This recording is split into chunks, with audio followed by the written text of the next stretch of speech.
good to have you back here in Quakertown as the national anthem rings throughout the stadium. We get set for our second semifinal game of the day, this time between the number 2 Mercer Mammoths and the number 3 Pocono Timber Rattlers. Ben Chadwick joined alongside Luke Lendler.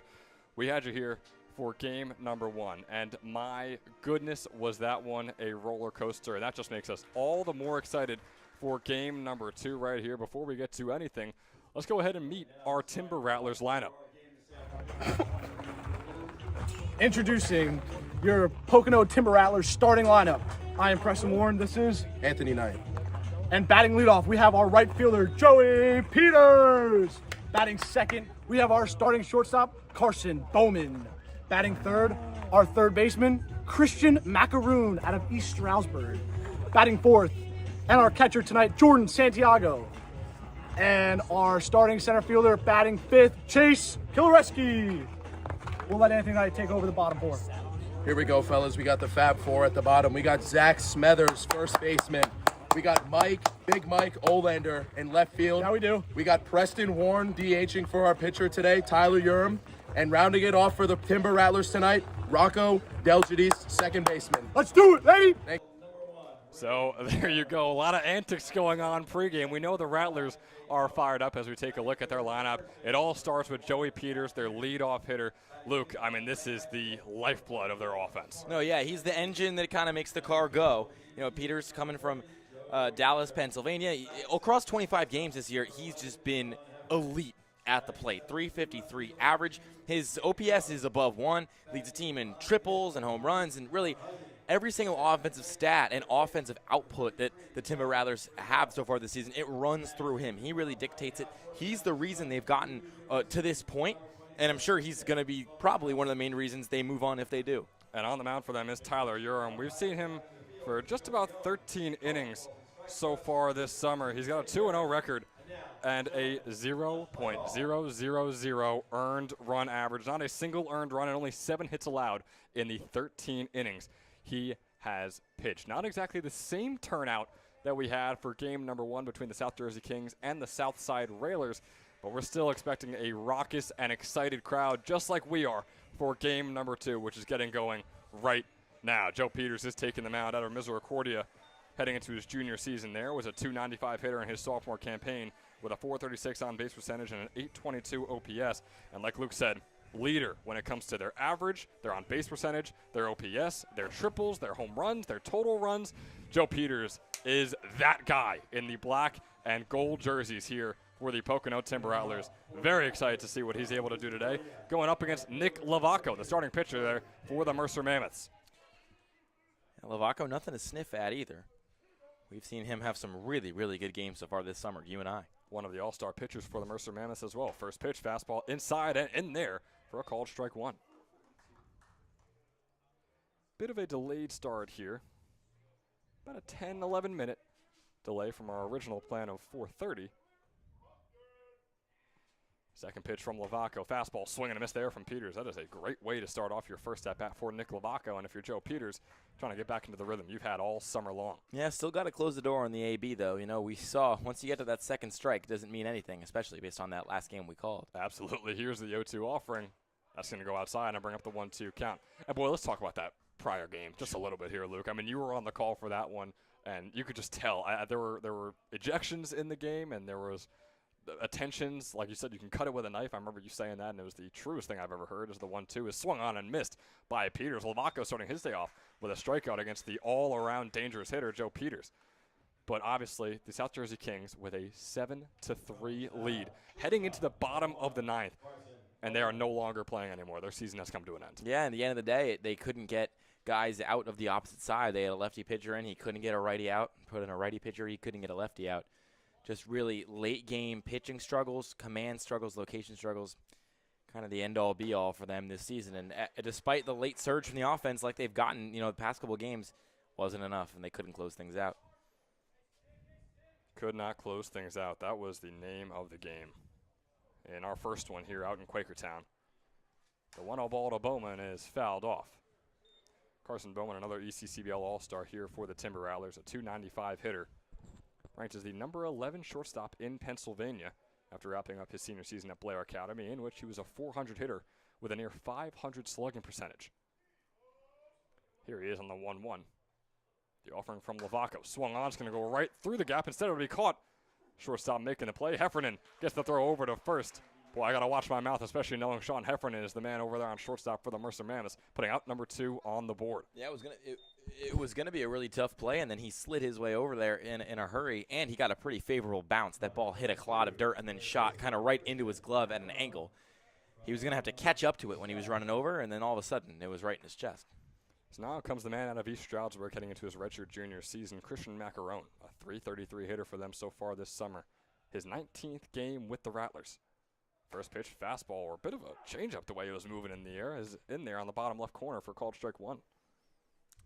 Both sides of the at-bat battle are going to have a lot of energy right now, especially early in this one. It's how you control it is going to be the deciding factor. Swing and a miss there on the second pitch. That was pretty much down in the dirt as Huzzy scooped it up, and it'll bring up an 0-2 count. Nick Lavaco pitching his 31st inning for the Mercer Mammoths, has a 4-1 record and a 2.739 earned run average, as this one swung on high, still in play, as well as we have players chasing it down. Huzzy's going to be the man to struggle to make the grab. Will they say it's in play? They won't. They're going to say it's a foul ball. Just barely landed behind the first base line. That is a tough play. I mean, no one could find it in the air, right? Yeah. Huzzy barely found it towards the end. Yeah, we got the lights on here in Quakertown. Sun not down yet, but it's been a pretty gray Saturday, and the white ball and the gray sky, tough to locate for these players so far. It was right there for the catcher Tyler Huzzy of the Mercer Mammoths, so that's why we continue on here in the top of the first. 0-2 count remains for Macaron. Lavaco gears up, deals the 0-2. Fastball swung on right into the glove of Jack Hughes. What a play by the first baseman. Tall and lanky, but still getting all the way down, getting that left glove down to make the grab for out number 3 here in the top of the first. A 1-2-3 inning for the Mercer Mammoths defensively, and they are up at the plate when we return in the bottom.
What's up? I'm Torrin McKenzie. I'm going to be introducing the Mercer Mammoths starting lineup.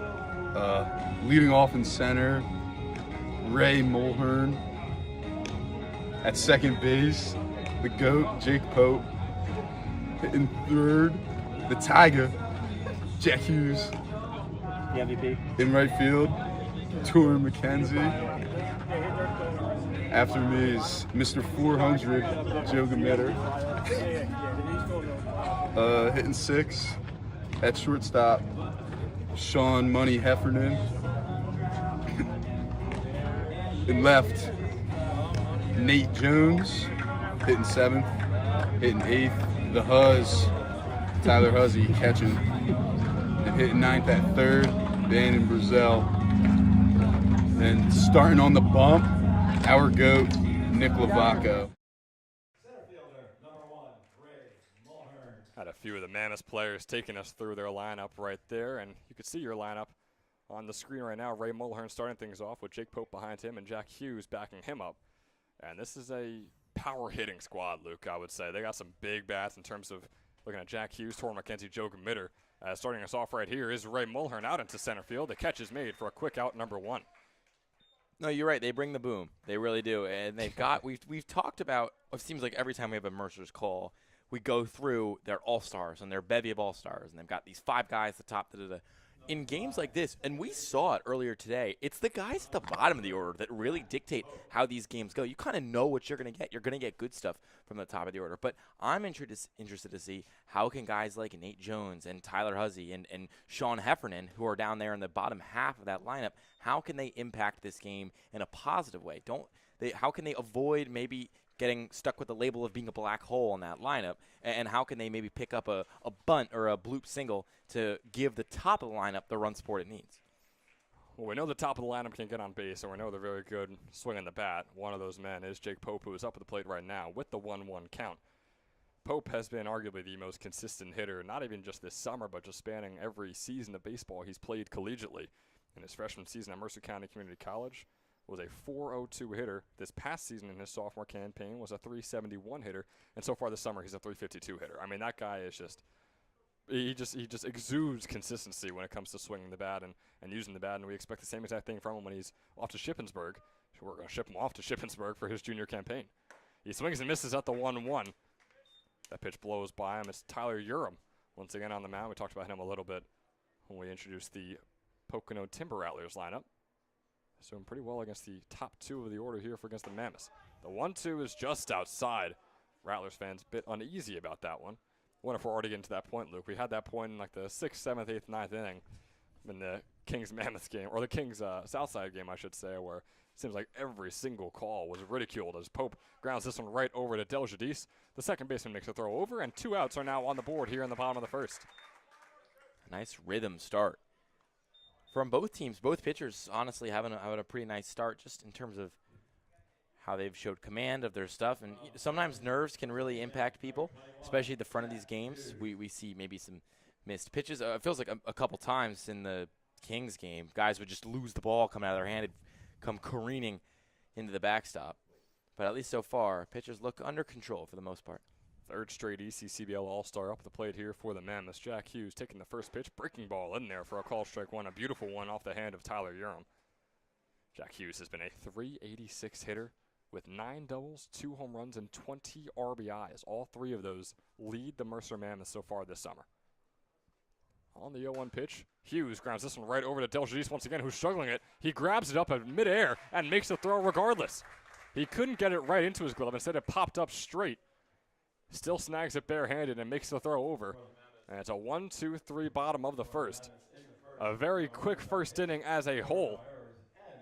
Not too many base runners here to start us off in Quakertown for game number 2 between the Mercer Mammoths and the Pocono Timber Rattlers. The Mammoths are back out in the field with the Rattlers trying to drive home the first run of the game when we come back in the top of the 2nd.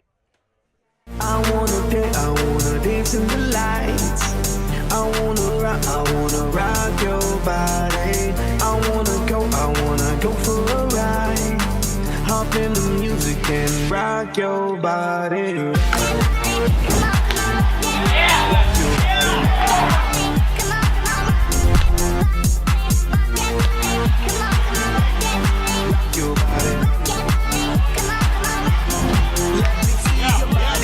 Shaking it from the bottom to top. So watch the DJ drop. We be the ones to make it hot. Electric shock, energy like a billion watts. Space be booming, the speakers pop. Galactic, call me Mr. Spot.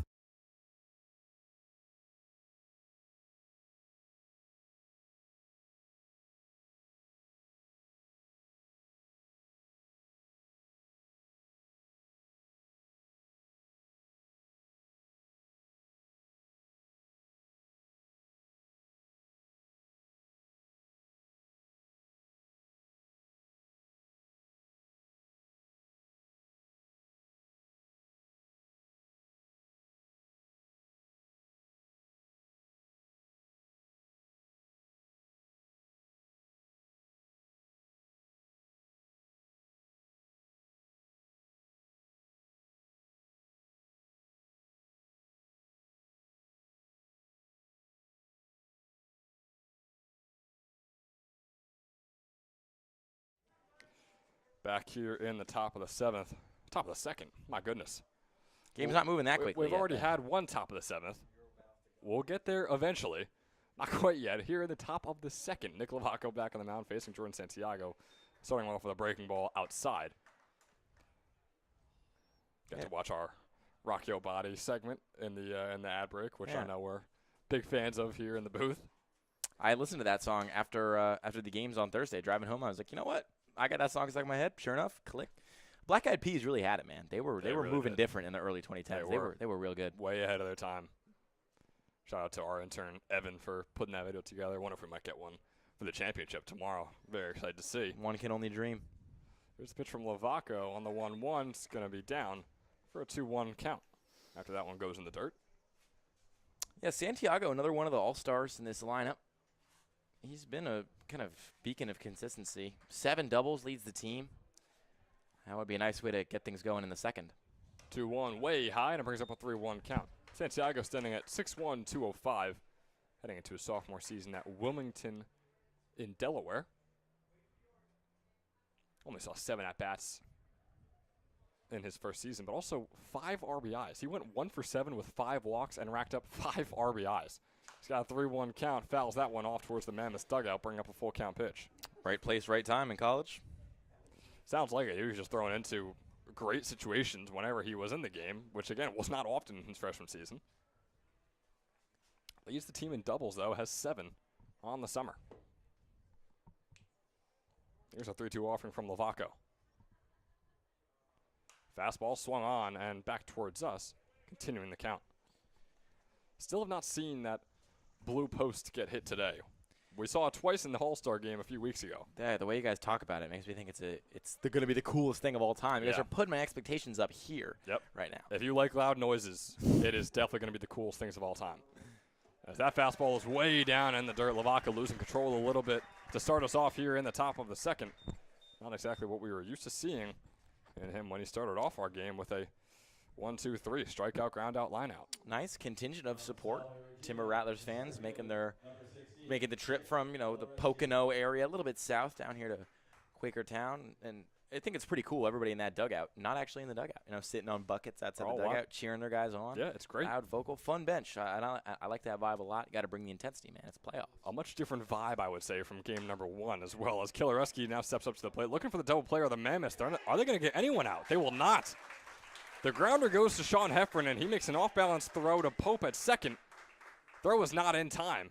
So now it's runners on first and second after the single. Yeah, that was going to be a tough play regardless, Even if you try to whip that thing over to first, I'm unsure if you could get there in time. So I don't hate trying to flip that over to second. Biggest thing the Mammoths have to do right now is not let this snowball and pick up and turn into something that could potentially be worse for them than just a couple base runners. Because Lovaco has now faced 5 batters and has gotten 3 out, and they were the first 3 they faced in the first inning. As now this batter going to bunt it off. Yeah, still yet to see a successful bunt from anybody in this stadium. At least I've never witnessed one in my life. The question is, has it ever happened? We've seen many attempts so far today in game 1 and now our first one in game 2, thanks to Zach Smethers trying for the bunt right there out of Goldie Beacom. Boy, he was incredible this past spring. In the 25 games he played in his freshman season, a .397 hitter with an over 1,000 OPS. Racked up 5 doubles, a home run, 25 RBIs. And so far this summer, it's a .267 hitter. Taking a bit of a drop-off against a change in competition. Off go the runners. Santiago to third as Smethers lines this one into left field. Jones is going to get under it, make the grab as the runners return to their homes at second and third. And it puts out number 1 on the board. Close play there at second, was almost 2. Good, nice, really nice dive back by Santiago, and also a good pick. That's not an easy play to make, and it was a nice pick there.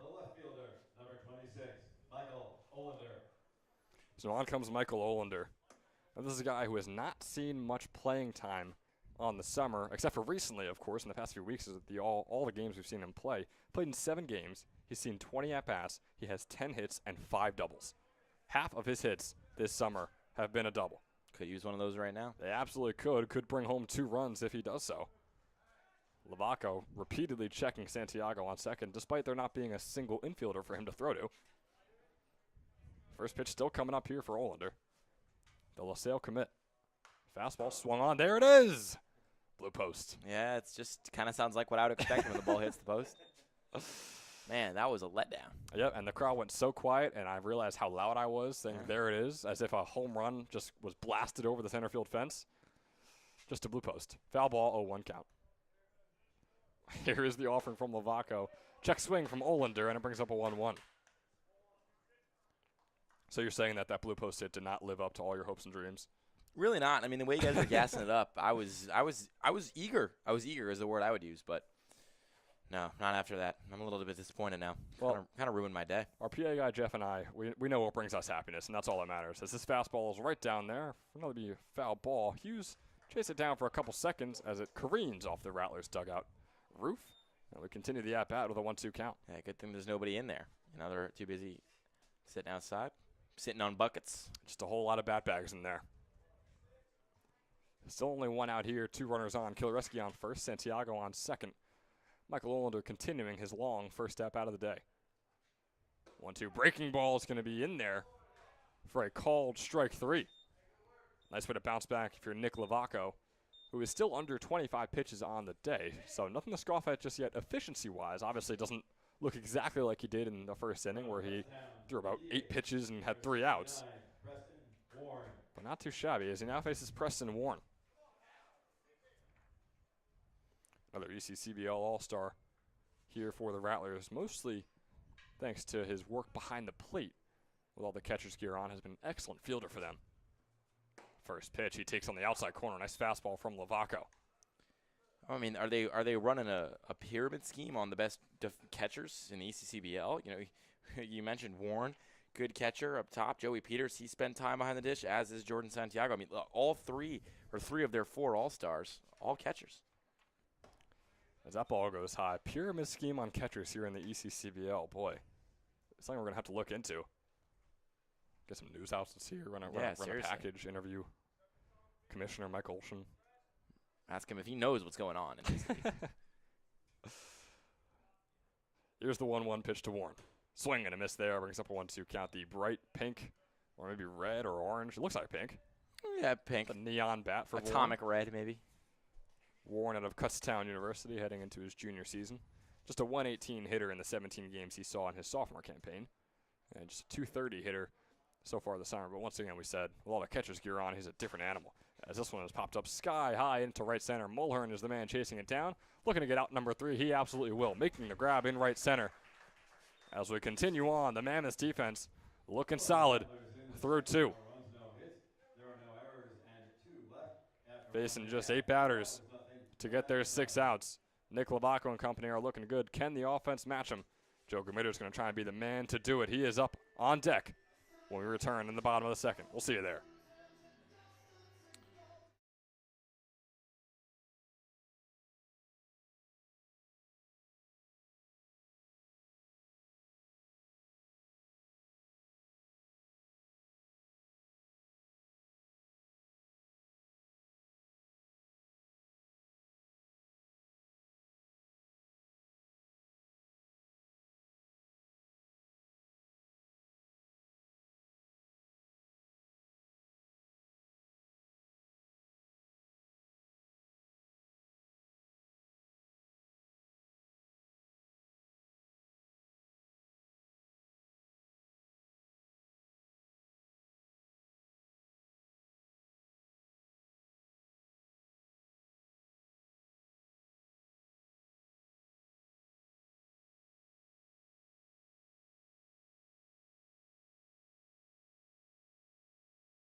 Back here in the bottom of the second. That's the first pitch to Torrin McKenzie. That is Joe Gamitter. Once again, fooled me. He always is getting warm and ready for his next at-bat so much earlier than he actually is going up to the plate. So it's Torrin McKenzie up now. Gamitter is on deck as McKenzie puts this one in a liner into right field, and it is quickly caught for out number one. And now will come Joe Gamitter with his shiny gold bat. Yeah, McKenzie didn't stay up at that plate long enough for us to really give him the flowers he deserves. League MVP. Big stuff for him. He was just named the other day. So absolutely, yeah, a 460 hitter with an 1160 OPS, along with 15 RBIs as Gamitter takes the first fastball on the outside corner for a call strike one. That was really the first call of this game where I was thinking, I don't know, that one was close. After such a chaotically umpired game at the beginning of this game, at the beginning of today, it's nice to maybe, knock on wood, get some more consistency here in game two. Yeah, I believe it's TJ Berry behind the mound, behind the dish right now, our home plate umpire. It's Gamitter with the 0-2 count after that foul ball. Here is the offering. This one a fly ball out to right field. Peters chasing it down, and Peters making the grab before it can even get close to the wall. And just like that, it's another quick 2 outs, starting us off here in the bottom of the second. As on comes the shortstop, Sean Heffernan. Number 11 from Mount St. Mary's, shortstop, Sean Heffernan. Heffernan has been a really solid hitter so far this summer as he fouls that one off. Hard hit, but going the wrong way.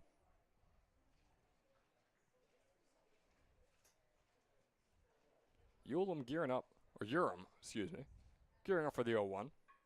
Here's the offering, breaking ball, swung on a chopper that goes right over his head and into the glove of Bowman. Can he make the throw over in time? He absolutely can. Talk about the defensive perfection we've seen so far here today. No errors on the board. Both these defenses not playing around when it comes to the playoffs. The Mammoths and the Rattlers are still all knotted up at 0 heading into the top of the third. And we'll see you there after a quick word from our sponsor. I want to remind you that the ECCBL is sponsored in part by Northfield Bank, proudly serving the local community since 1887 with branch locations across Mercer and Hunterdon counties. Northfield offers simply free checking with no minimum balance, no monthly fees, and no per-check charges. Northfield Bank customers also enjoy free online banking, mobile app access, and a free debit card for everyday purchases. For more information, please visit northfield.com or follow Northfield Bank on LinkedIn, Instagram, Facebook, Twitter, and TikTok at Northfield Bank. Top of the third after this.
Back here in the top of the third, Nick Lovaco is back on the mound. It's probably a bit quicker than he would have liked, hoping his offense can back up the stellar pitching day he's had so far. As he starts things off against Rocco Del Giudice, the second baseman, who fouls off the second pitch and brings up a 1-1 count. Got a bit of rope in our camera. We'll try and adjust that for you folks.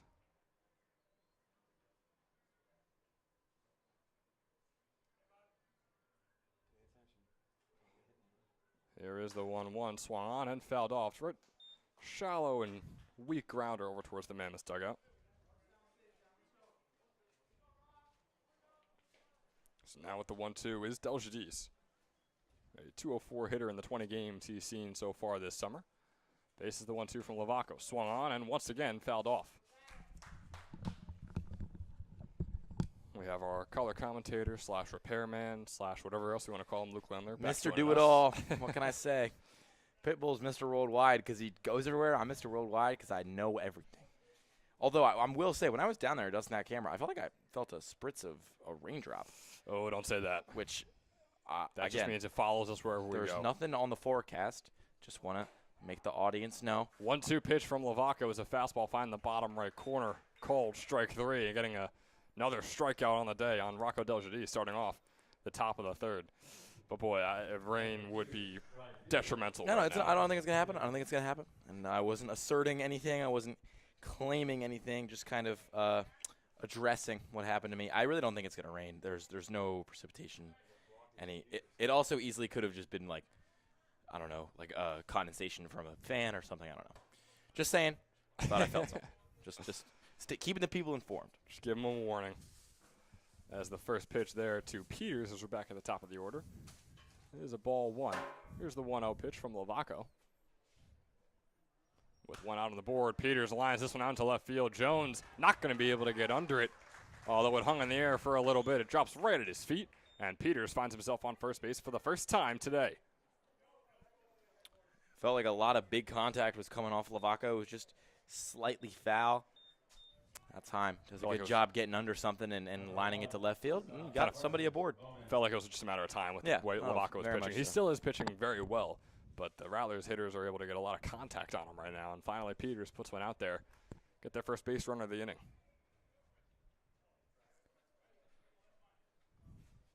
Now the first pitch coming up to Bowman. Off goes Peters. The throw over from Huzzy is not going to be in time. Peters is safe and is now in scoring position over there on second base. That was the jump more than anything. That was, I thought, a pretty good throw by Huzzy. He got out of his glove pretty quickly, popped it over. But, nice jump, dove in there. Gets the jersey dirty, but you're not going to mind when it's playoff dirt. They'll be wearing the away jerseys if they play tomorrow anyway. Exactly. So now here's the 0-1 to Bowman. Fastball low for a ball 1. Boy, coming in hot off the hand of Lavaco. Gotta think that these Timber Rattler hitters are going to have a tough time all day long, so long as he's on the mound. 1-1 offering coming up for Bowman. Lavaco on the pitch. Bowman grounds this one over to Bannon Brazel, looking for the double play. Instead, he'll take the easy out at first, which was not so easy as I would have said it was, but they got it nonetheless. Hughes has to go on his tippy toes and grab that one out of the air for out number 2. Yeah, Hughes got his hand all the way up to the top shelf there, but still, was able to pull down the cookie jar for out number 2.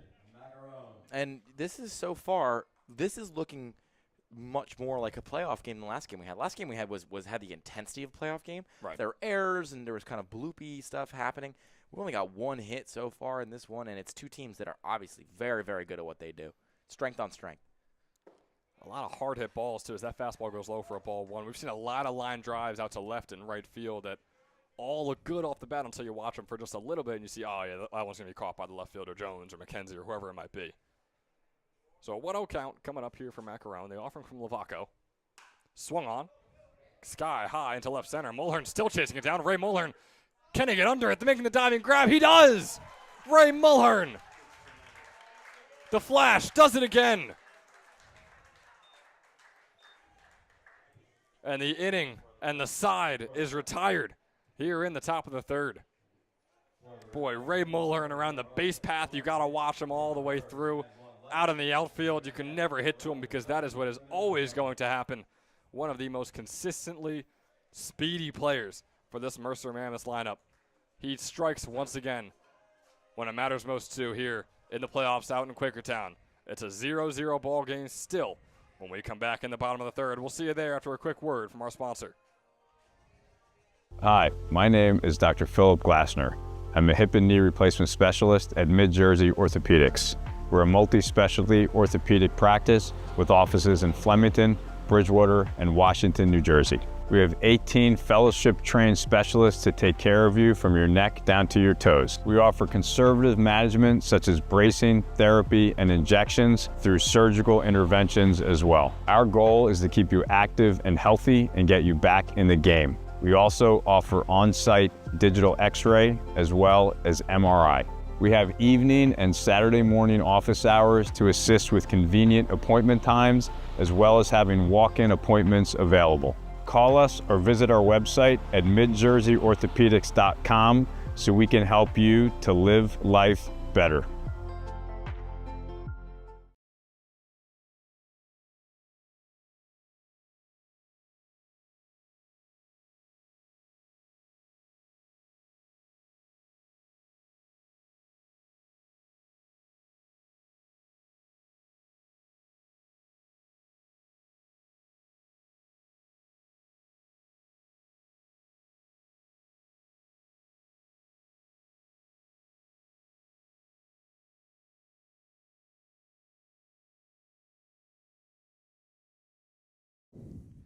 You're in the bottom of the third. Nate Jones getting us going. Takes the first pitch, grounds this one. Can it get out of there? Will not. Catch is made. It's going to be a tough throw over. Is Jones safe? No, he is out. That was sweet. I was all primed to say, well, look at Nate Jones getting a hustle infield single. That's exactly what I said before the broadcast. Need guys like him to scrap their way onto the base path, da-da-da. But nuh-uh. That was a really, really nice throw. Cranked across the diamond. Carson Bowman, not a bad start for him over there at shortstop, making that throw over for what really should have been a single right there for Nate Jones, the way he was running. Now it brings on Tyler Huzzy, the catcher, takes the first pitch outside for a ball one.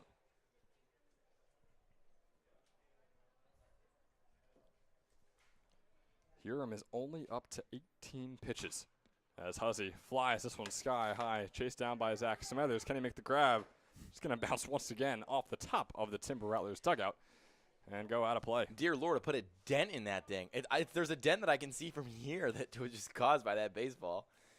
Do they make him play? Do they make him pay damage fees? I hope not. Well, the trick is don't tell anyone. That's a good point. That's usually the trick with those. Hey, anybody who just heard me say that, I was joking. It was a lie.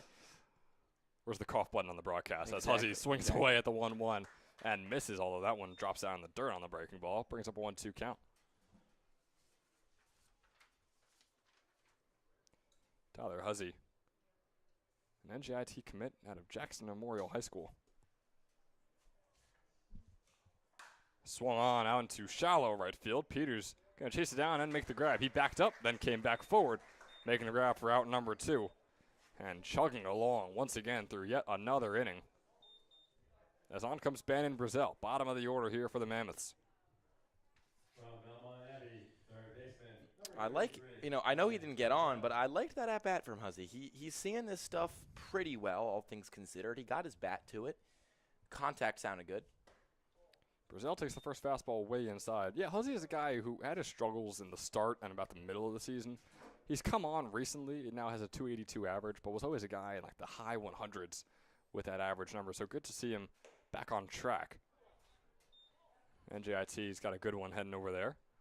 As another ball goes inside on Brazell, he's got a 2-0 pitch coming up here from Urim, who is now just over 20 pitches on the day. 2-0 offering, swing and a miss there from Brazell.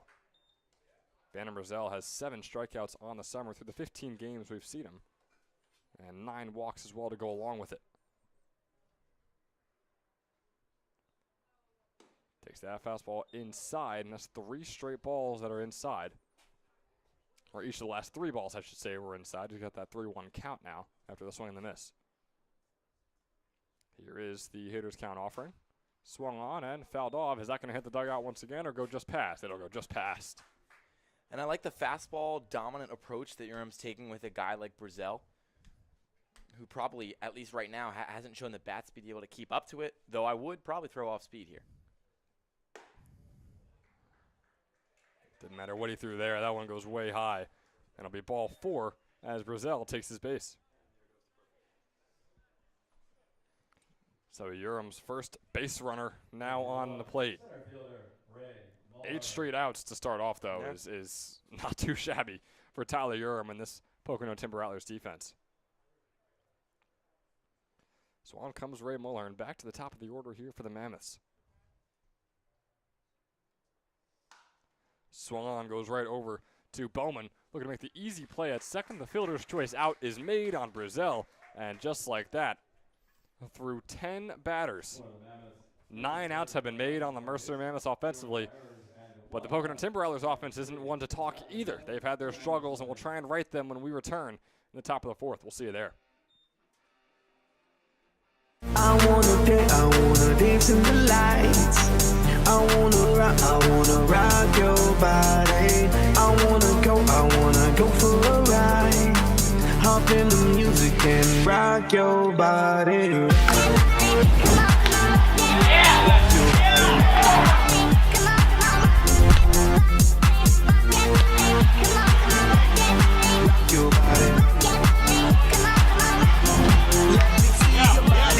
Shaking it from the bottom to top. So watch the DJ drop. We be the ones to make it hot. Electric shock, energy like a billion watts. Space be booming, the speakers pop. Galactic, call me Mr. Spot. We bumping in your pocket.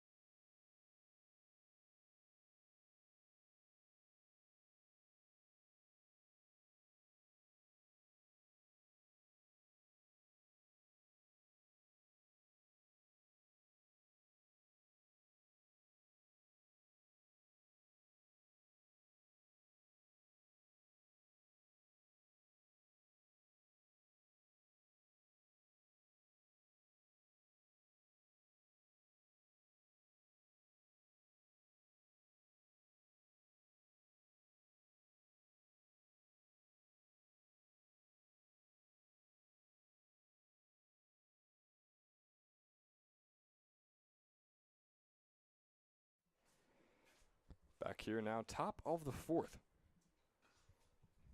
Coming your way as Jordan Santiago starts things off for the Pocono Timber Rattlers. First pitch fastball is swung on, goes right over to Heffernan. He makes the throw over, and that is a quick out number one here in the top of the fourth. My goodness. These teams saw that this game started about 11, 12 minutes late, and they are trying to make up for it with every single inning here so far today. Number 16, center fielder, Chase Kiloreski. As we have the all-inspiring, all-talented Luke Lindler back down there trying to fix up your camera for you. You know we have a rope rod right through the middle of your screen at the moment. We figured hooking the camera up down there with a whole lot of tape would have been a little better than our angle we had in game one, which was just right next to us up here in the press box. It's a quick 0-1 count on Kiloreski, who's looking for his second straight hit. He checks his swing there. Did he go around? He did not. So a 1-1 count will be brought up.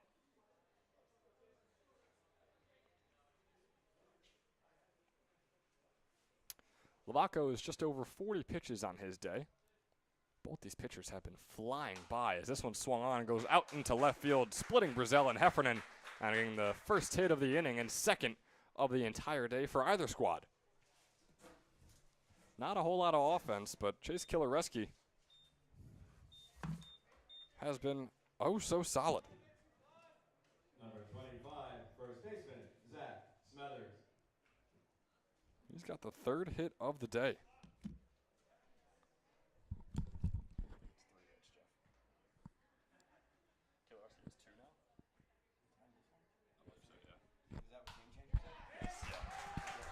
And make that one more hit on the board. Zach Smothers' first pitch, first hit of the day as well. Kiloreski now on second as Smothers grounds that one out into left field, just along the third base line. Jones scoops it up, but not before two base runners get on here for the Pocono Timber Rattlers.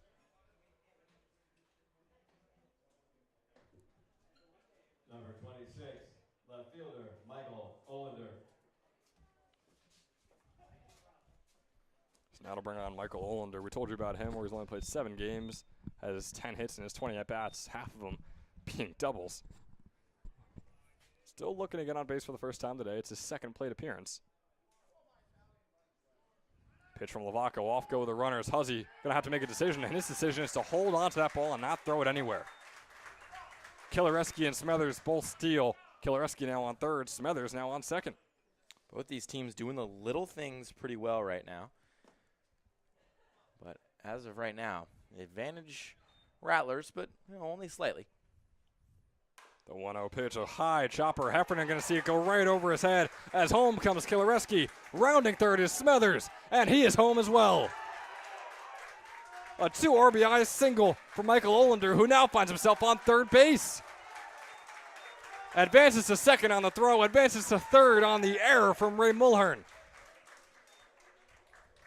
That is just knowing the situation so well on the side of Olander. He just did a really good job there. Not only knowing he can get to second on this throw, but keeping his head up and gritting, turning around second base and just blitzing on over to third. That's the kind of stuff that can win you games. And it's good to see the Rattlers strike first. You and I say this a lot, but you definitely felt like it was coming. You definitely felt like it was only a matter of time. And that also another indicator that the stolen bases were so important. When those runners shifted from first to second, it brought the infield in slightly to the edge of the grass. And the As big Warren lines this one out into left field, Jones going to make the grab for out number 2. And he'll keep Olander right there, excuse me. Yeah, it was Warren lining out as we move on through the order. But it's like you said, I mean, the way Uron was pitching, I don't think anyone would have thought the Mammoths would be the first one to get on the board, and that's exactly the case. Lavaca was allowing contact here and there. It would be a line out into left field, a line out into right field, but the fielders would always make the play, and it'd always be still a great pitching day for Nick Lavaca, which I would say it still is at the moment. But, boy, that one swing of the bat right there is all it took to flip the script here in Quakertown.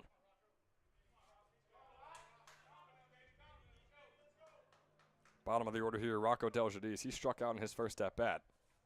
Lavaca looking to do the same right here as Deljadis lines this one along the left field line. Home comes Olander. Deljadis rounding first, heading over to second. It's going to be a close play there. Instead, we're not even going to get a throw over from Jones, who will just loft that one in. And 3 runs have now scored as Rocco Deljadis, after striking out in his first at-bat, gets the RBI double. And the Rattlers hold a comfortable, I would say, 3-0 lead. Yeah, in a game where the momentum was kind of hanging in the balance, the Rattlers have really snatched it here in the top of the 4th with just some nice hitting, nice piece of contact, going to the pull side, getting stuff down, and smart base running. And at this point, it's how much can they add on? So you can see there, back at the top of the order of this starting lineup, Joe Peters taking the first pitch high. Carson Bowman right behind him, and Christian Macaron rounding things out. Peters the only one of those 3 with a hit. He's 1 for 2 today in his third at-bat right here. Has the 1-0 count. Takes that fastball inside. So now you can kind of tell it's getting to Lavaco a little bit. With the way this inning has gone, it's definitely affecting him. And he's showing signs of real fatigue for the first time today. Doesn't often go deep into games, but you have to feel like it might be change time soon. That fastball swung on by Peters, going to go right over to the relief pitcher for the Mammoths, which is Anthony Ongaro, getting his arm warm right now. The man out of Stockton, or soon to be out of Stockton, the Stockton commit. He's the man warming up, and boy, we might see him very, very soon. Lavaco still only at 50 pitches through 4 innings right now. But things have fallen apart here in the top of the 4th. Another pitch to Peters, another swing and a miss there from Peters as well, who is mad at himself after that one. Brings up a 2-2 count. Still hollers and claps of encouragement from his dugout. A vocal group. And that goes farther than you might think. It's a high positivity group over there, too, which is super, super great to see, especially after our first game, which I don't know how much positivity we saw in that one. As on comes the 2-2 to Peters with Deljadis on second. Swung on out into right field. McKenzie chasing that one down, going up towards the wall. Torrin McKenzie making the grab, hobbling and bobbling his way over towards the right field fence. Gets in there just in the nick of time for out number 3. But boy, not before the Timber Rattlers are able to tack on 3 and take a 3-0 lead heading into the bottom of the 4th. They are in major control of this game all of a sudden as we near the halfway point. We'll see you in the bottom.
Jake Pope, the leadoff man here in the bottom of the fourth. Tyler Urim continuing his stellar day against what is close to the top of the order here for Mercer.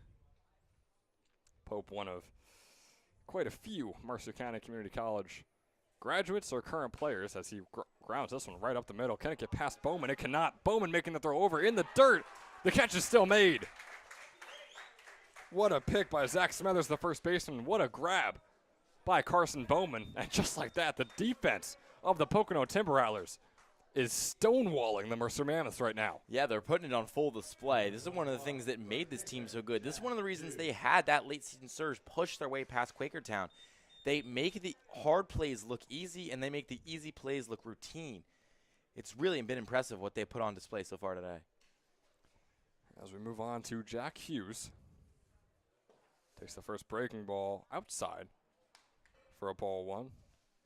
And boy, Tyler Urim's day just continues on here for the Pocono Timber Rattlers. You could say the best performance he's had so far this summer as that ball goes way inside.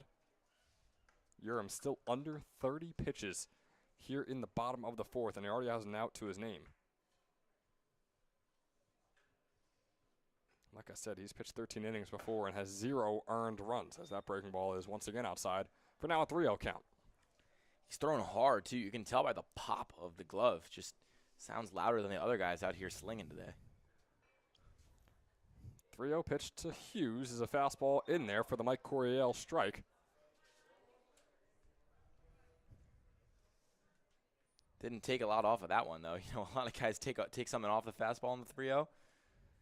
That time he was blitzed that right in there. He knows just how to find it. Last time we saw him was just a little under a week ago when the Rattlers played the Electric City Express. As this one's fouled off by Hughes, and it brings up a 3-2 count. He pitched 3 2/3 innings in that one and earned the win thanks to allowing a single hit, a single walk, and of course, no earned runs. This is an elite pitcher that the Rattlers have. Not an ECCBL All-Star just because of how late he started, but man, this might be the most talented pitcher in the entire ECCBL. Well, I mean, we have a very good league. As this one's grounded by Jack Hughes over to Christian Macaron, the third baseman. The stretch is made by Zach Smethers, and the out is made as well. Number 2 is on the board. You know what I said, right? Easy plays look routine. That's not even that easy of a play. The amount of times we've seen a third baseman sail a throw, skip a throw, and that time just right into the glove, right across the diamond. Didn't pump, didn't do that extra stuff, didn't hop, didn't do that extra stuff. Just gloved it, turned it, right across the diamond for out number 2. So now on comes the ECCBL MVP in Torrin McKenzie. As we said, just recently earned that honor a few days ago, breaking ball inside. And he earned that honor for what he was doing at the plate more than the field, but nice running catch to end the last inning. He's a two-way threat. Some could call him the Travis Hunter of our time. That's the 1-0 is outside and low.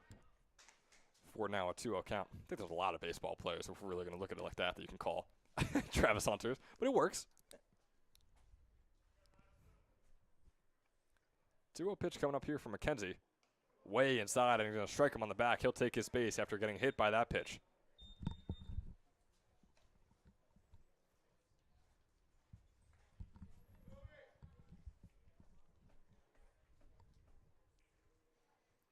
So now on comes Joe Gamitter. Once again, I mean, he's not in the best situation, but in terms of how this game has gone, still 0 hits for the Mammoths on the board. Having a runner on despite 2 outs on the board is about as good as you can ask for. He'll take what you can get, especially, you know, Gamitter's a really nice bat in the middle of that order. If you got a guy on for him, even though McKenzie's not the speediest, just a threat. First pitch to Gamitter is fouled off.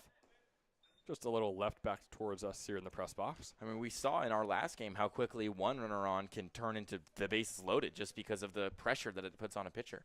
So you're always going to take your base runners when you can get them. Taking Urim out of his comfort zone is exactly what the Mammoths want to do here as that pitch goes high for a 1-1 count.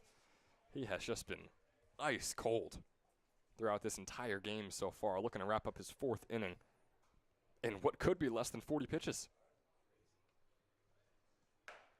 The 1-1 is outside for a 2-1 count on Gamitter. And now he officially cannot have the 4 innings end in less than 40 pitches. But still, I mean, he's well on pace for under 45.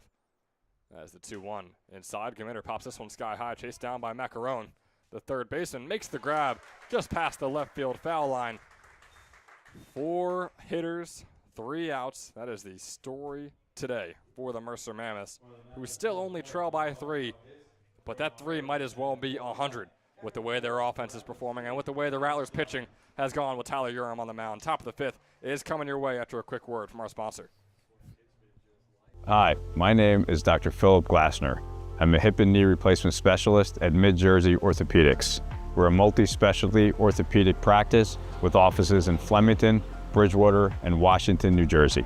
We have 18 fellowship-trained specialists to take care of you from your neck down to your toes. We offer conservative management such as bracing, therapy, and injections through surgical interventions as well. Our goal is to keep you active and healthy and get you back in the game. We also offer on-site digital x-ray as well as MRI.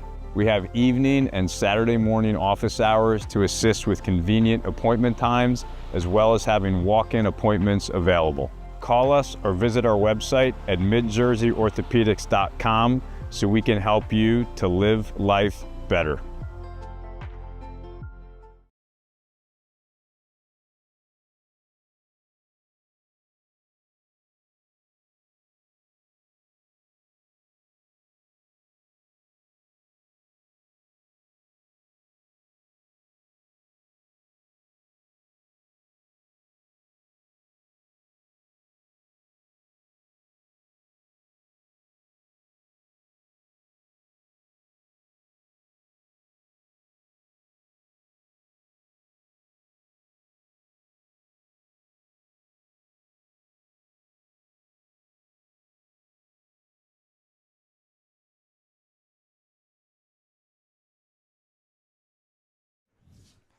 Carson Bowman is our leadoff hitter here in the top of the 5th.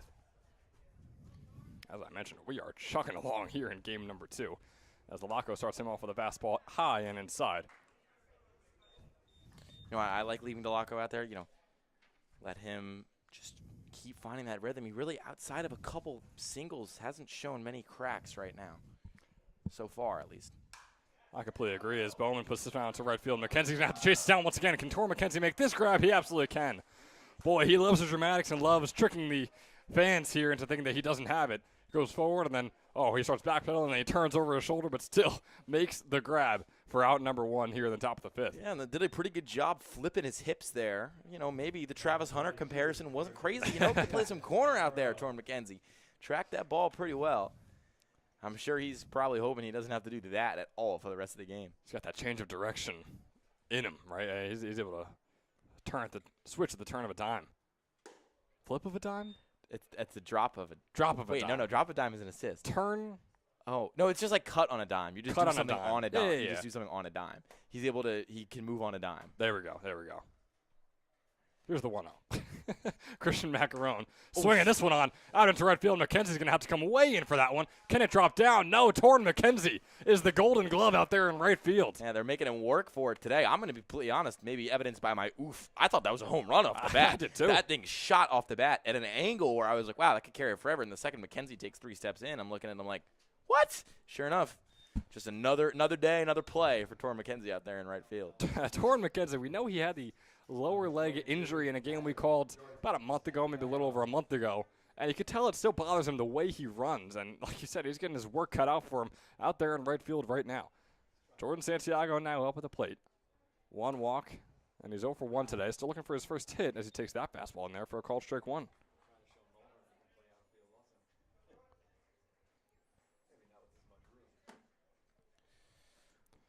Here is the 1-0 to Santiago. Yeah, Mullen and McKenzie taking their turns, making nice plays out there. You know what that means? Nate Jones, they're gonna give him stuff for that in the dugout. They're gonna say, dude, we're out here putting our body on the line for the team. He just really hasn't had anything come his way. At least catchable come his way. It's the 0-2, which is gonna be a fastball in the dirt. So it'll bring up a 1-2 count now. Once again, no outs, or 2 outs, I should say. No runners on. Fastball from Lavaco is just outside the bottom right corner and will be called for a bold number 2. 2-2 count, 2 outs on the board. Number 42 up at the plate. Sean Santiago out of Wilmington University down there in Delaware. That fastball is in the dirt from Lavaca, losing a little bit of control here. We know Anthony Ongaro is ready and warm to come in for the Mammoths whenever they may need him. We saw him warming up an inning ago, and him being in the dugout, you have to assume, means he's set to go whenever. Yeah, another good pitcher on this Mammoth staff. As now gearing up for the 3-2, trying to go 3 up, 3 down here in the top of the 5th.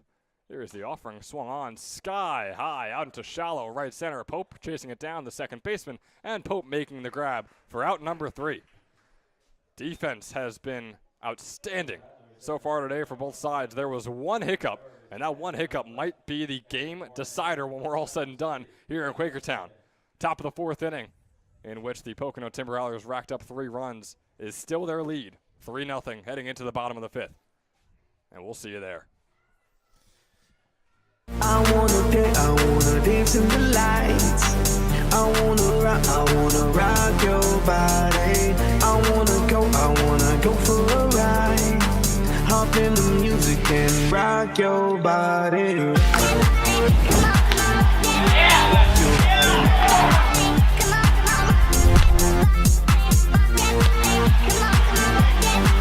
your body. Shaking it from the bottom to top. So watch the DJ drop. We be the ones to make it hot. Electric shock, energy like a billion watts. Space be booming, the speakers pop. Galactic, call me Mr. Spot. We bumping in your.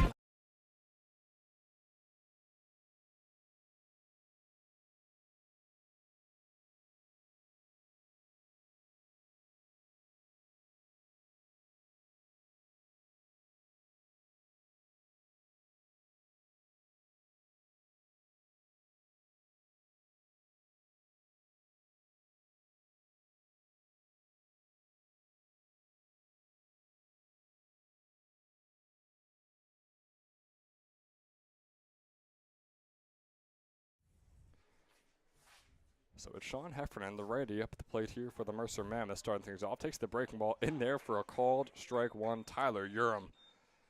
Boy, he is not letting off the gas pedal one bit against the Mammoths here today. An 0-1 count for Heffernan, the shortstop. Fastball swung on out into shallow center field. And the center fielder, Killarescu, will be the man making the grab for out number 1 here in the bottom of the 5th. A lot of slow golf claps from the fans out here who have seen a defensive masterclass, and that's really the only way to react. I mean, based on how we've grown up to learn the game, I mean, you cheer for the home runs, you cheer for the triples, but the strikeouts, yeah, you give a golf clap, and the flyouts, you give a golf clap, but that's all we've seen today from the Mercer Mammoths. I would be stunned if that's how it went the entire afternoon, though. As that breaking ball is in there for a called strike 1, another gorgeous one from Urim. The question is just who's going to break that deadlock. You know, who's going to be the first Mammoth to go. This lineup is streaky, and they all kind of can hit together, and they also get cold together. So it feels like once the floodgates open, we could see more damage. That pitch is not going to be in there from Urim against Nate Jones here. A couple fans disgruntled about it.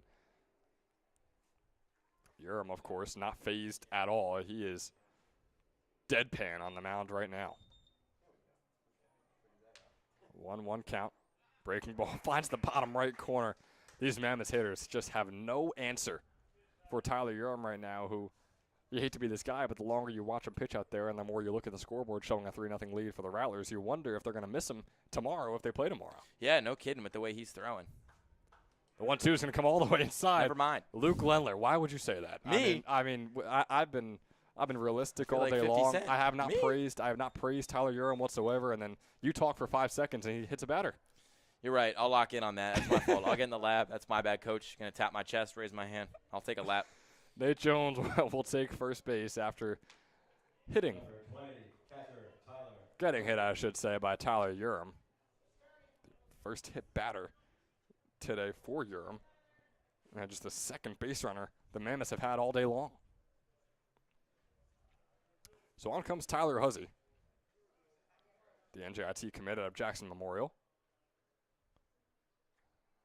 Around a .350 hitter in his senior season as he pops this one sky high out into left field. Olander chasing it down past the foul line, or right at the foul line, I should say, making the grab for out number 2.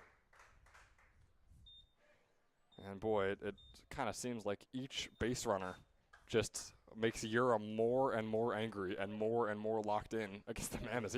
He's trying his best to not allow a single base runner on. Once that first one went on, he plowed through the rest of the order. And now you have Jones on, and it seems like he's going to do the exact same, this time against Brandon Brazel. As that fastball is low, they're not going to call it a strike, they're going to call it a ball 1.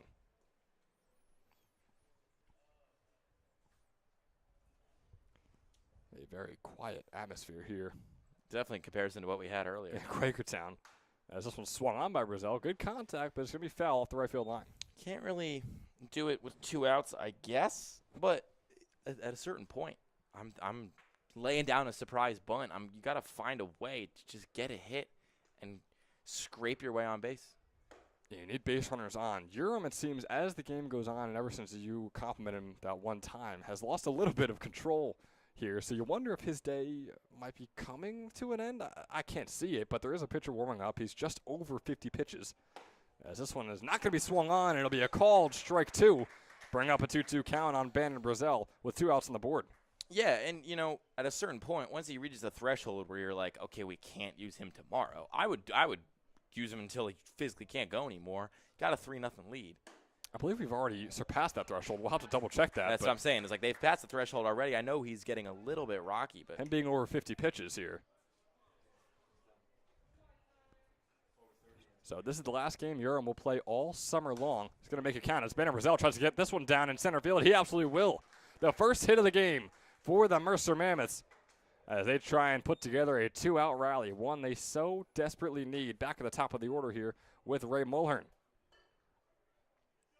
And we'll take a look at that Mammoths lineup. See Nick Lavaco, the big pitcher right there. He's had a pretty solid day on the mound. It's Ray Mulhern at the top with Jake Pope following him up and Jack Hughes right behind him. Now, all of those guys have had their struggles here today. Of course, none of them having a hit. We just had our first hit of the day with the bottom of the order right there on Brandon Brazel. First pitch to Ray Mulhern. Fastball that just smokes right by him. Seems like it went right down the middle for an 0-1 count.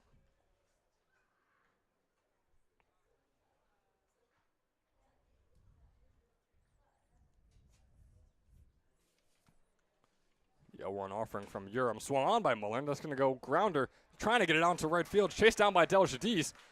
And that's going to put runners on all 3 bases. Deljadis struggling to get the ball out of his glove. Or into his glove, really, is what I should say. Couldn't really make the snag.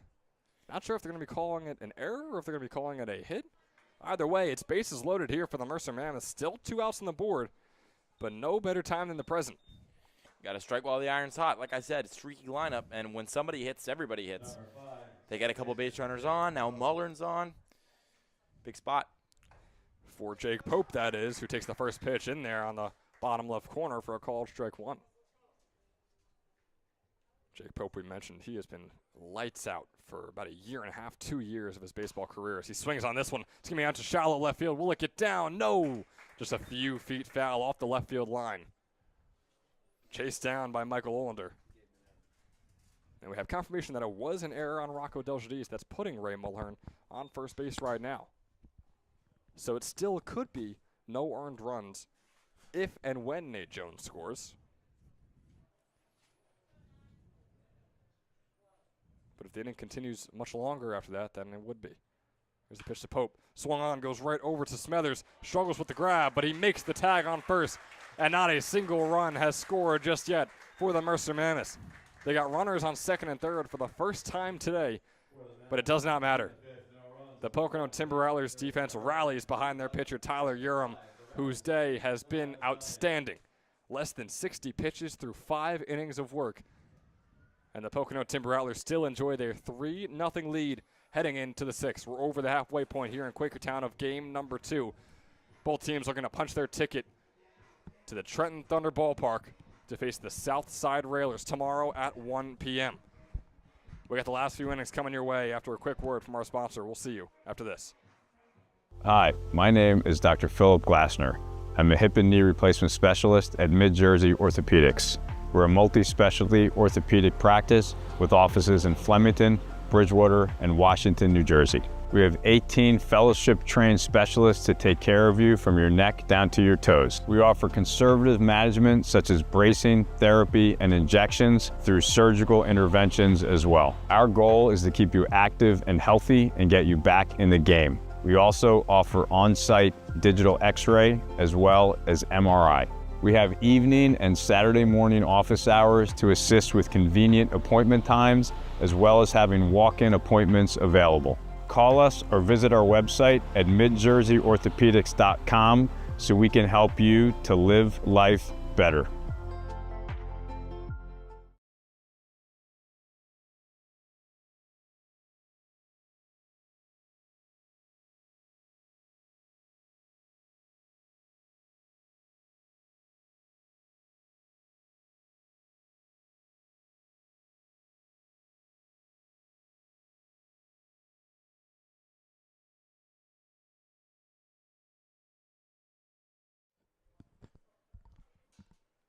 Chase Kilareski, the Salve Regina commit, is the leadoff hitter here in the top of the 6th for the Pocono Timber Rattlers. A .333 hitter on the summer with a .973 OPS. He's got a couple homers and 18 RBIs. Both of those lead the Rattlers this season. He's got a 1-1 count against Nick Lavaco, who is still continuing on his day. Just over 65 pitches now here in his 6th inning of work. And again, I like bringing Lavaco out here. Make him go until he can't anymore. Maybe save Ongaro for save an inning or two of Ongaro. Ideally, you can save a guy like Ongaro for a game tomorrow, but you know, trailing right now as they are, you got to take this one game at a time. Kilareski is 2 for 2 today, trying to make that 3 for 3 with a swing of the bat right here as it goes out into left field. Jones is going to get under it and make the grab for out number 1. Boy, almost timed that one up perfectly right there. Wasn't quite able to do so as Kilareski doesn't get himself onto first base for the first time today. And brings on Zach Smethers. Out of Goldie Beacom, boy, was he fantastic in his freshman season. A near 400 hitter with 5 doubles and 25 RBIs. He's been about a .270 hitter for the Rattlers so far this summer. First pitch, breaking ball, bottom right, and is just out for ball number 1.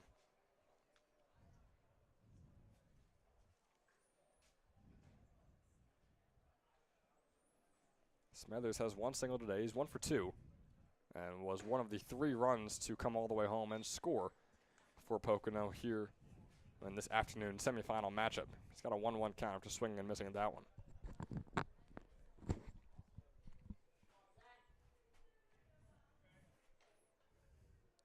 The 1-1 goes way inside. Smethers kind of looking like, who is that? Mrs. Incredible? Yeah. Just stretching out, getting out of the way of that pitch. Yeah, I like this fastball dominant approach here from Lavaco as the game's gone on. 2-1 offering here from Lavaco. Smethers fouls that one off. Again, eerily close to our camera, not close enough. She's holding on. Yeah, I taped that thing down pretty hard. I got some new pieces. I like the fastball dominant approach from him because, you know, it requires maybe a little bit more pinpoint accuracy, but you don't really tire out your elbow or your grip too much. It's simple. It's just about where you put it. And so for him to lean into that as the game's gone on shows that he can, you know, value his longevity. He's just over 70 pitches as this fastball is swung on high. Doesn't look like it's going to be gone as Jones chases it down up near the fence, and making the grab is Nate Jones. It was going to be foul had it not been grabbed, but just like that, puts out number 2 on the board here in the top of the 6th. Defensively, ever since that 1/2 inning, the top of the 4th, this has been a stalemate between both these teams. I mean, but we just saw the Mammoths load up the bases right there. That was the second best situation offensively we've seen all day, of course, besides the 3-run top of the 4th inning. I mean, this has just been unbelievable what both these teams have been able to do so far today. The defenses have shown out for Mercer, for Pocono. It's just about which offense can come through. Pocono's already has once. Mercer, ball is in their court to match them. And they had their chance. Especially in a playoff game against a pitching staff this good, you can't let those bases-loaded chances, even if they're with 2 outs, you can't let them go to waste. Swing on over to Banner Brazel, the third baseman. The throw over. Michael Olander is going to be safe on first base. The error, Jack Hughes, not able to even catch that ball.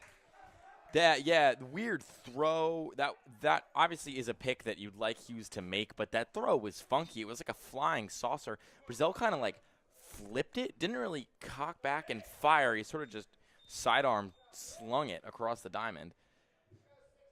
Number 69, the DH, Preston Warren. That is a tough play, and boy, if a single run scores here, if you're the Mammoths coaching staff, we know Rich Carabelli is not here at the moment, as that fastball is going to be low and not in there, so it'll be ball one against Preston Warren, but that is just a awful, awful play by the Mammoths infielders right there. Preston Warren is looking to get his first hit of the day. 0 for 2 as off goes Olander. The pitch was in way late. Olander was already on second base as Huzzy caught it. Again, timing. Huzzy has a good arm, but you can beat catchers with good arms with really good timing on the base pass. Just seems like right now Lavaco isn't giving any look to runners, and they're taking advantage. Lavaco's just dialing in on his throws over home as Preston Warren pops this one up sky high. Looks to be another foul. Can it be caught, though? Jack Hughes makes up for his mistake and makes the grab for out number 3 just to the right of the Pocono Timber Rattlers dugout. So he makes up for it. Still a tough one to let drop out of your glove, but regardless, no more runs will score. We haven't seen a run since the top of the 4th, and we didn't see any runs before that either. Those 3 are the only ones that remain on the scoreboard as of right now, heading into the bottom of the 6th. The Mammoths once again try to come back and crawl back here in Quakertown, and we'll see if they can when we return. 110, please bring.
So it's the man of the hour in the top of the 6th with the costly error and then making the catch for out number 3. Jack Hughes, the first baseman, is up at the plate. Starting us off here as that one from Tyler Urim isn't even close.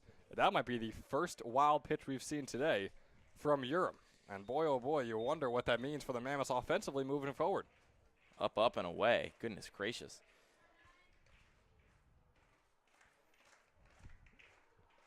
So if you're the Mammoths and if you're Jack Hughes seeing that, you kind of wonder, like, all right, maybe this guy is now hittable, as that fastball rockets in there for a called strike 1, right as I say that.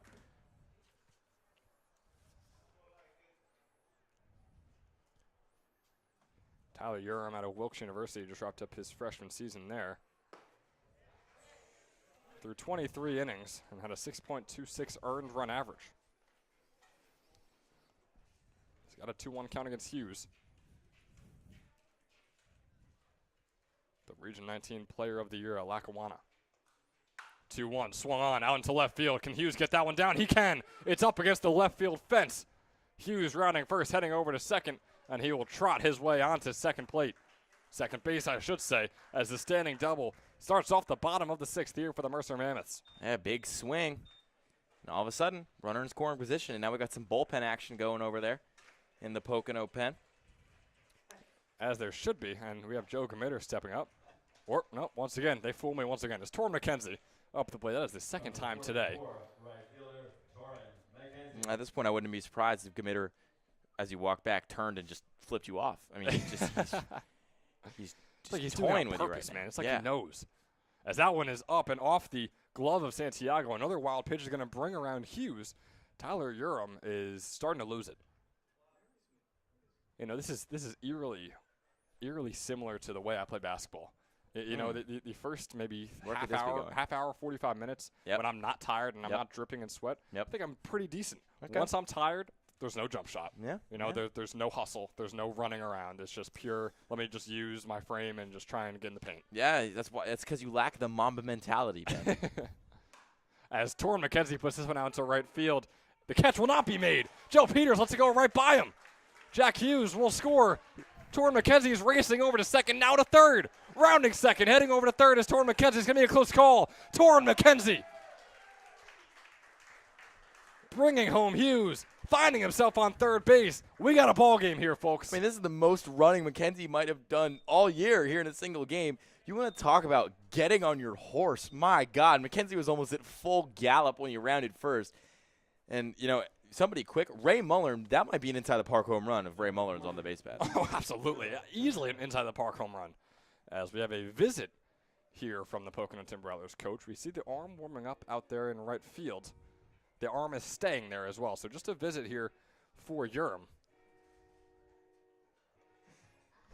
But Tyler Urim, it depends on the way they count this, still might have not allowed his first earned run of the summer yet. And he hasn't. So that was not an earned run. That is going to be an error on Joe Peters out there in right field.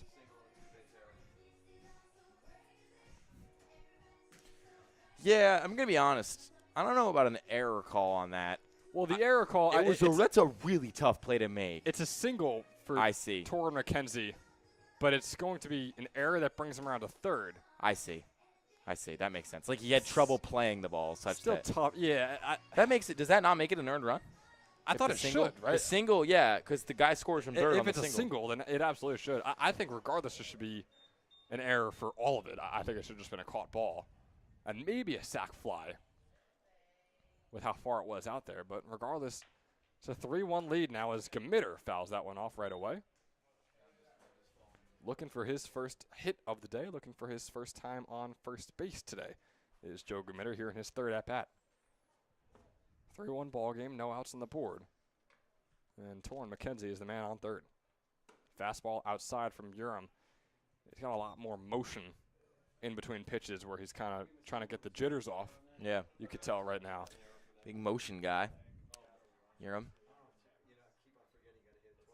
Breaking ball, Gamitter puts this one out to right field. Peters going to try and catch this one. He can. Makes up for the original play as home comes Torrin McKenzie, hustling and bustling and getting home in time for run number 2. And it's a 1-run ball game here in Quakertown. 3-2 the Rattlers lead. But that lead is slowly decreasing here in the bottom of the 6th. They're making really good contact on Urim right now. I mean, the fact that there's only one gone, I'm surprised. I guess they're hoping since the bases are empty, he can get out of the frame. But everybody seems to be piecing him up real nice right now. There are now 2 arms warming up for the Rattlers.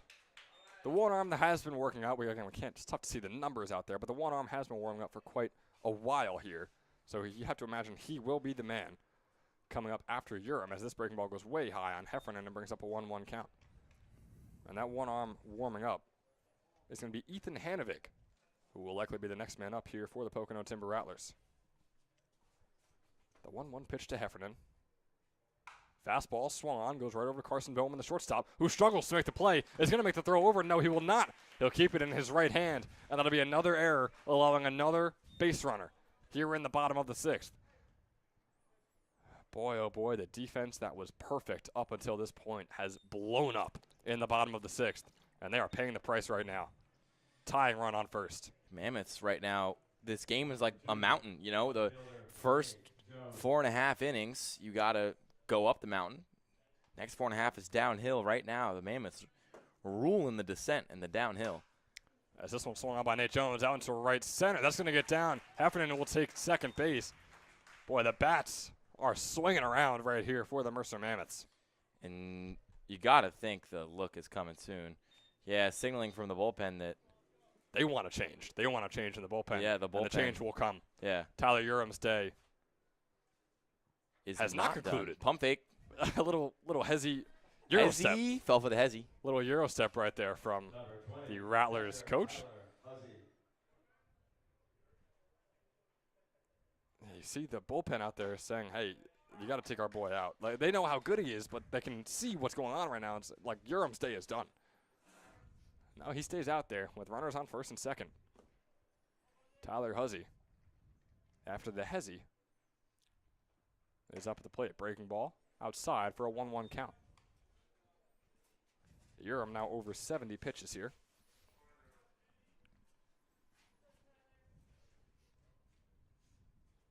The 1-1 offering. Fastball swung on sky high into left field. Olander should have an easy grab, and he will. Off goes Heffernan, who then will return back to second base. What a throw from Olander, too. Yeah, that was a close call at close second. over there at second. Michael Olander was not playing around with this throw over to second base. Heffernan kind of knows it, too. He got back there and immediately put his hands on his knees and looked at his dugout like, oh, my goodness, if they gunned me down there, I would be in so much trouble. He is not. He is safe over there on second. Definitely a close call, as up comes Bannon Brazil. Man who has gotten on base in each of his 2 plate appearances, the only person that could say that so far today. Trying to do so once again here, a shallow left center blooper. Will get down through the glove of Michael Olander, bringing home Sean Heffernan. The game is all tied up. How many balls will go in and out of gloves of Rattlers defenders? The more it happens, the more the score runs up for the Mammoths. And that's why we have a tie ball game at 3 right now here in the bottom of the 6th. Yeah, for all the credit we were giving them defensively earlier in the game, it just feels like a switch has flipped in the worst way for the Pocono Timber Rattlers right now. Everything that was going their way is no longer going their way. Nightmare bottom of the 6th inning. Tyler Uram's day is officially done. After 5 2/3 innings, he allowed 6 hits and 3 earned runs along with a walk. But boy, that does not tell the story of how his first 5 innings went. He'd allowed just 2 hits through 5 innings, no earned runs, 1 walk. That could have been his final stat line, but instead, it's the one that I just mentioned. And it's not the most ideal stat line to end on, but it's the one he will. So Tyler Uram, after allowing the game to be tied up at 3 here, will take the dugout, and his season has ended for the Pocono Timber Rattlers. A 3-3 ball game in the bottom of the 6th. 2 outs on the board, 2 runners on when we return after this.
We are back at the top of the order here for the Mercer Mammoths. Ray Mulhern is the man up. He is 0 for 3 today. So is Jake Pope, who's right behind him at 0 for 3.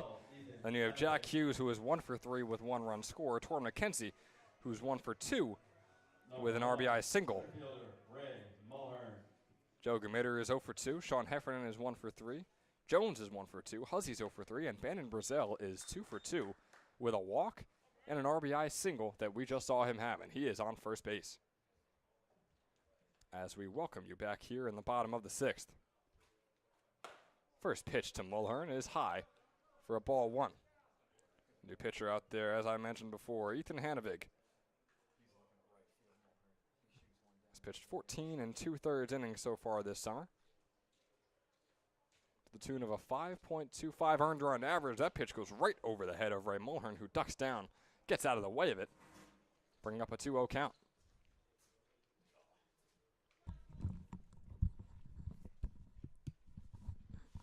Sun's starting to poke out a little bit here, which is nice. It was really dark, 45 minutes ago for this change to occur. Kind of indicative of the shift in momentum in this one.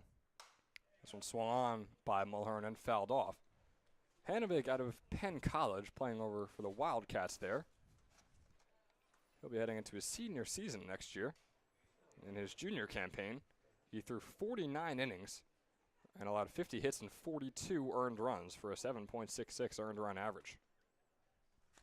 As I said, around a 5.25 earned run average so far this summer as Mulhern swings on. Short grounder, or fly ball, I should say. That one is not caught. Off goes Jones over to third base, and the miscommunication is going to be detrimental for the Mammoths there, who could have possibly taken a lead here in this inning. It was a fly ball out into center field. Kilareski did not make the grab. It bounced out of his glove. Jones did not realize that, and when he finally did realize it, he took off for third base, but it was with no time left. Macaron was able to dive and make the tag on third base, and that's how the inning is put to bed. We have an assistant coach more than pissed off over there for the Mercer Mammoths at Jones right now. Not exactly too happy. And it's tough because, Luke, there's 2 outs on the board. What you're taught is always, if it's an infield fly that the catcher's going to grab, you run as long as you can. They could have gotten a run. They could have gotten a run there. They should have gotten a run right now. If he knew the situation and he knew what was going on, they would have gotten a run. It's plays like that. They've made this nice comeback here. They've tied this game up, but that kind of stuff is really going to hurt you as the game goes on. Baseball 101, man. I mean, that is T-ball. That is Little League. That is a play you have to make if you're Nate Jones. Just the base running has to be there. I mean, you got to take off for third base, and then you got to take off for home as well. Like you said, this could be a 4-3 ball game. Instead, it's 3-3, which is not something the Mammoths are going to complain about. Tyler Urim slowly kind of disintegrated in that inning, and they took advantage of it, which is why we got a tie ball game and a new pitcher out there for the Mercer Mammoths. Anthony Ungaro's day will be starting very soon when we come back in the top of the 6th.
Back here with you in the top of the 7th. Lights are shining, not too bright, as we still wait for the sky to darken here in Quakertown, Pennsylvania. New pitcher out there, Anthony Ungaro, gets started with a quick fastball outside on Rocco Deljadis for a ball 1.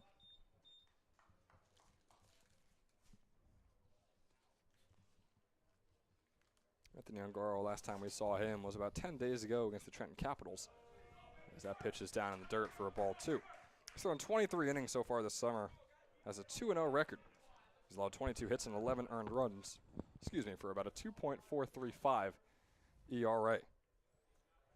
Tack on 19 strikeouts to that as well. Deljadis is 1 for 2 today here in his 3rd at-bat.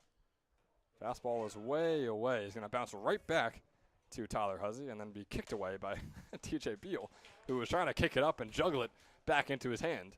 Wasn't quite able to do so. We're trying to impress the crowd here. Yeah, I mean, that would have impressed me, that's for sure. Have our camera right there. I think when he saw the camera, he was like, oh, let me give the people a show, which I can't blame him. But it's a 3-0 count on Deljadis. Fastball is low, and Rocco Deljadis will get a 4-pitch walk starting off the first at-bat of the day for Anthony Ongaro. Really, again, obvious, but not the start you would want if you're Ongaro, and it different to the start that we've seen from the other pitchers so far today. Both these guys were pretty comfortable for those first 3 frames, and for Ongaro, you just got to get through these innings. Your bat's finally building some momentum. Don't give it all back here in the top of the 7th. There's already a couple more arms working for the Mammoths. That pitch is going to be once again a ball 5 as Delchidis takes off for second. Is he out? He is. Tyler Hussey with the throw over to Jake Pope, and they will make the play for out number 1. That felt like it was due. I mean, the way Hussey was throwing down to second, the only times, like we mentioned, it was the timing of the jumps that were allowing the steals to be successful, not really Hussey's bad throws.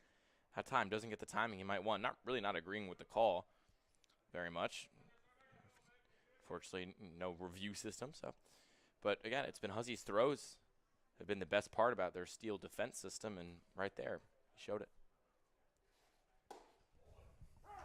First pitch to Peters there, top of the order for the Rattlers is going to be a called strike 1, the first strike of the inning for Anthony Ongaro.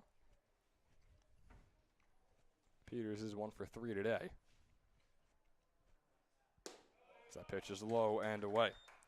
Anthony Ongaro, a Stockton commit in his senior season at Paul VI out in New Jersey. Cherry Hill, New Jersey. Cherry Hill, 29 Jersey. innings to the tune of a 1.67 earned run average. 2-1 pitch on Peters is outside for a 3-1. Joey Peters, an ECCBL All-Star here for the Rattlers.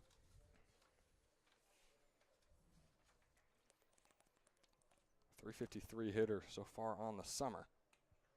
As I mentioned, he's 1 for 3 today.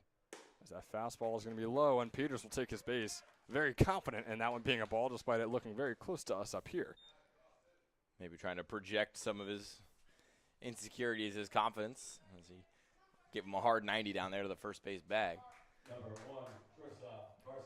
Really, Peters, I guess he's got the walk there, so he's 1 for 3 with a walk. About the offensive output you'd come to expect from a hitter as good as him. As that breaking ball is in there for a call strike 1 on Bowman. And Peters with a 5.7 on base percentage. He's been on base 50% of the time today, so sort of living up to exactly what his average is in both of those categories. For Angaro's sake, I'm happy he got a first pitch strike there. Hopefully he can do something with it. Second pitch to Bowman is swung on and fouled off. Brings up an 0-2 count. Best situation that Ongaro has had in a count so far today. He struggled finding the zone in those first couple of batters. And what really should be 2 runners on if it wasn't for the excellent throw over by Hussey on the stolen base attempt by Rocco Delchidis. Bowman's 0 for 3 today. He's got an 0-2 count. Breaking ball inside for ball number 1.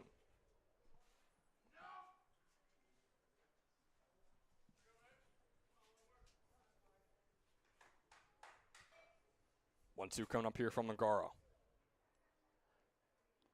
Breaking ball fouled off. Peters battling here.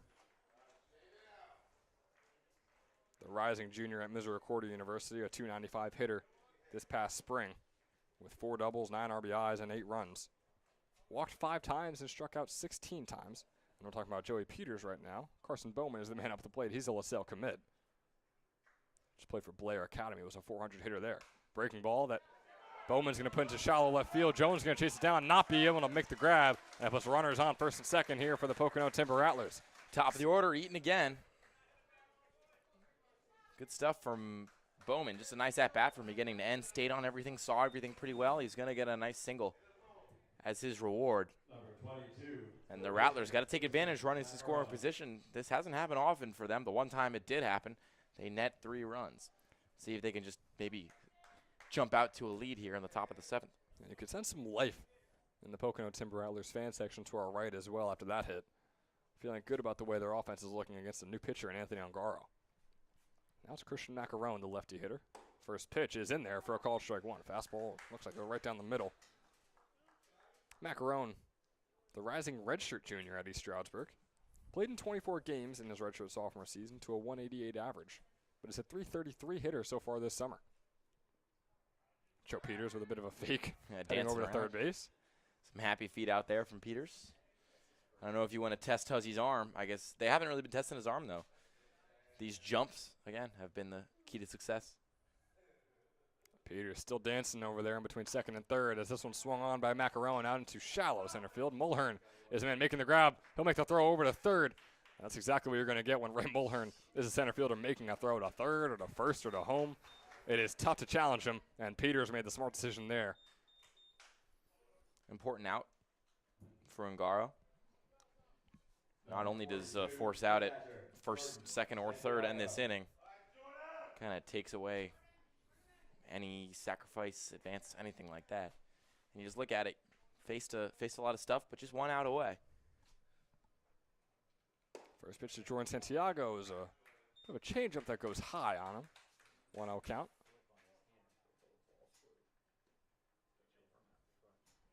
Carl, a bit of an up and down inning here in his initial inning of work. There's a 1-0 pitch to Santiago coming up here, who's still looking for his first hit today. Wouldn't mind another walk, though, as that pitch goes inside. Santiago has walked in one of his 3 plate appearances. He's got a 2-0 count, 2 runners on. Here in the top of the 7th. Ungaro waiting to pitch this ball, staring down Peters. Finally going to make the offering, and it'll be a fastball in the bottom left corner. Like you said, it was a very good pitch, gorgeous pitch from Ungaro to get strike number 1 on the board. That's the necessary stuff, you know. Can't let it's obviously shaking his rhythm a little bit to have this guy right behind him, but got to stay consistent. Fastball swung on by Santiago right into the glove of Heffernan. Makes a good play. Can he make a good throw? He can. Sean Heffernan with a 360 toss over to Jack Hughes, who makes the grab for out number 3, and no runs will score for the Pocono Timber Rattlers. They were stalemated for the first 3 innings. They've been stalemated for the last 3. And we're still tied up at 3 heading into the bottom of the 7th. The Mammoths looking to replicate what they were just able to do in the bottom of the 6th, which was tack on 3 and tie this game up. We'll see if they can keep the momentum going when we return in the bottom of the 7th after a quick word from our sponsor. Hi, my name is Dr. Philip Glassner. I'm a hip and knee replacement specialist at Mid-Jersey Orthopedics. We're a multi-specialty orthopedic practice with offices in Flemington, Bridgewater, and Washington, New Jersey.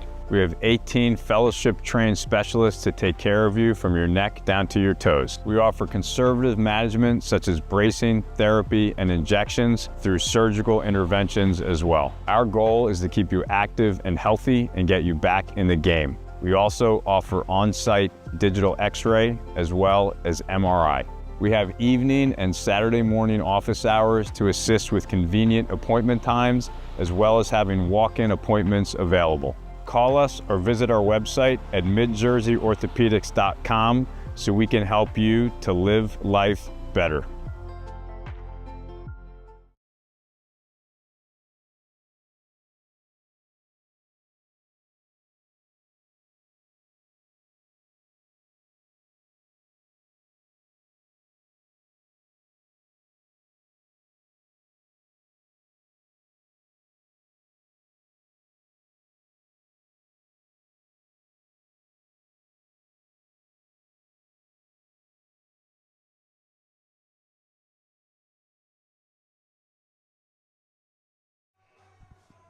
Jake Pope is the next man up for the Mercer Mammoths here, the lefty hitter. Getting things going and trying to, like I said, continue the momentum they had in the bottom of the 6th here in the bottom of the 7th. Pope, an ECCBL All-Star here for the Mammoths. Take the first fastball right down the middle for a called strike 1. Let's adjust our camera just a bit for you folks. Here's the 0-1 offering coming up. Breaking ball nearly dropping in there. It was a good-looking one. Not good enough. Ethan Hanevig in his 2nd inning of work. Has a 1-1 count on Pope, who is still searching to get on base for the first time today as that fastball goes outside. Jake Pope is 0 for 3, putting every single ball he's faced in play.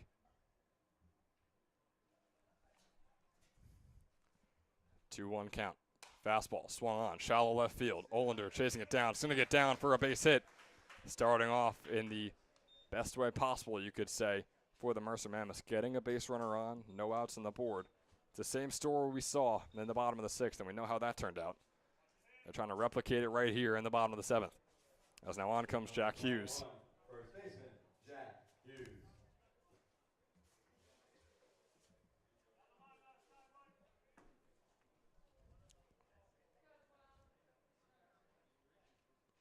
Hughes is 1 for 3 today.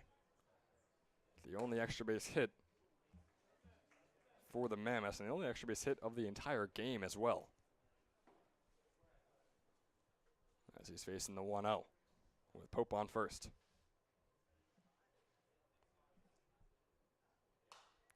This one fouled off. Boy, you can hear the collective oohs and ahs after that one came off the bat of Hughes, who many might have thought that was headed out past the right field fence. Instead, it's going to head out past, and way past, I should say, our press box into the deep woods, I believe, here in Quakertown. As the 1-1 is swung on with the same sort of power. It's going to take a lot of height to it, though, as Joe Peters, the right fielder, is able to move over into right center to make the grab for out number 1. Staying put on first is Jake Pope. Number 44, right fielder, Torrin McKenzie. And on comes Torrin McKenzie. As we mentioned, and we're going to keep on mentioning as long as he plays today and possibly even tomorrow, the ECCBL League MVP, a 460 hitter with an 1160 OPS, a 557 on base percentage as well. Heading into his junior season at Holy Family, wrapped up his sophomore campaign at Mercer County Community College. First pitch is a ball, despite some concern, you could say, from the Pocono Timber Rattlers fans. But McKenzie at Mercer County in his sophomore season was a 336 hitter with a 411 on base percentage. But he is looking good moving into his junior season and first season at Holy Family this upcoming spring. Takes that pitch inside for ball 2 and a 2-0 count. It's kind of spot. This is probably not his last time up, but he should treat it like such. And you would hope your MVP can do MVP things. Yeah, Hannabig would have to really lock in if this is Torrin McKenzie's last time up. But again, they are batting in the bottom, so possibly if they get a run here in the 7th or 8th, maybe they won't be up in the bottom of the 9th. But knowing the kind of statistical mathematics we've done with all our broadcasts so far this summer, we're probably going to be playing a bottom of the 9th. As that pitch is in there for a called strike 1, the 3-0, Mike Coryell strike down the middle. And a 3-1 count comes up here for Torrin McKenzie. Goes right down Broadway for the man standing at 6'2". As he faces a 3-1, swings on out into left field. Olander's going to chase it down, will likely make the grab, and he absolutely will. Jake Pope staying put on first base, now with 2 outs on the board. And Joe Gamitter stepping up to the plate. 40, the DH, Joe Gamitter. Another guy who's still looking for his first hit today. Has 1 sacrifice fly. He had that in his last at-bat.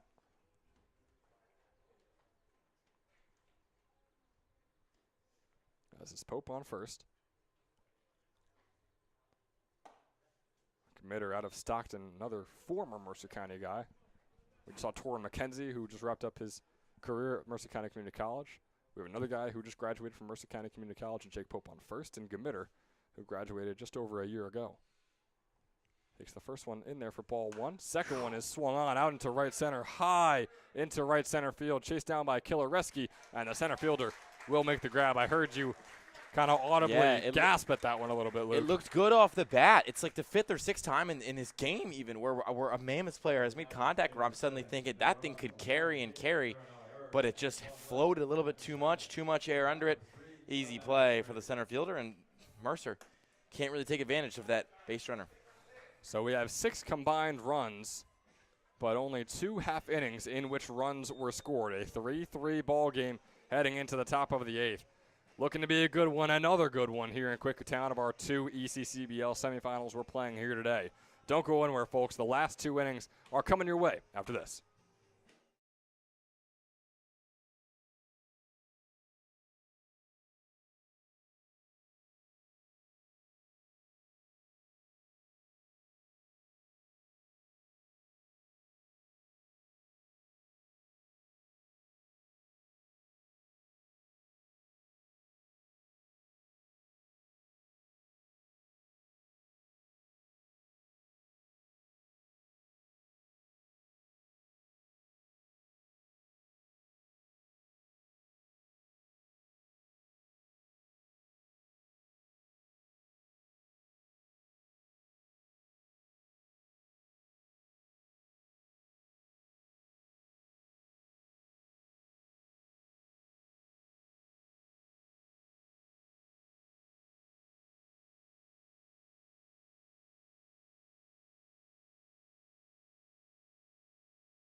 A new pitcher out there for the Mercer Mammoths, Ryan Conover. We've seen him 6 times this summer. We've seen 6 innings out of him. No wins, no losses, because he pitches just about an inning each time we see him. In those 6 innings, he's allowed 2 hits and 1 earned run. He struck out 11 batters and walked 5. All comes out to a 1.167 earned run average. And he trumped up his junior season at Belmont Abbey College, in which he pitched just over 3 innings and allowed an over 12.0 earned run average. Of course, that is a bit of an unfair way to put it. 5 earned runs in those 3 2/3 innings. And the first pitch is in there for a called strike 1 on Chase Killareski. So Conover will be able to see what he's able to do after Angaro's day is done. And Killareski fouls that one off. A little bit of a bloop shot just past the right field line. Yeah, you could tell Mercer's interim coach with, Rich Carabelli not here today, not happy with the state of affairs after the base running error and then the pitching in the next inning so quickly to make a change. Not going to be happy with that, though. All the way inside. That's going to hit the bat. Yeah, hit his barrel. Interim coach is going to say that it hit the bat. And are they going to keep him up at the plate? It looked, just based off the sound, it's a foul ball. I was going to say, either it's a foul ball or he has wrists made of wood. But from here, it really sounded like it hit the bottom of the bat. He was pleading his case. He was taking off his glove, showing him the wrist. But I believe even with it hitting your wrist, is your wrist not a part of the bat? Maybe that's just showing my lack of knowledge with that part of the sport. Either way, just Chase Killareski's 4th at-bat of the day will continue on. He's 2 for 3 coming into this one. Now has an 0-2 count. Here's the pitch. Swung on and fouled off.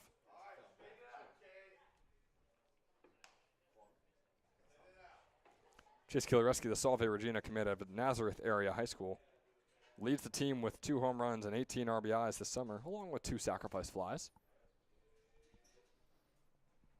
The 0-2 pitch once again is going to be outside.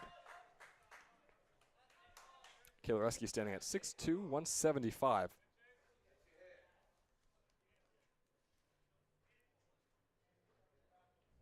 As Conover waits for the right pitch. He makes it, and it's once again fouled off. It was a good-looking pitch, too. A lot of stuff on that one. Good control from Conover, and Killareski is all over it. Just not over it enough to be able to put it in play.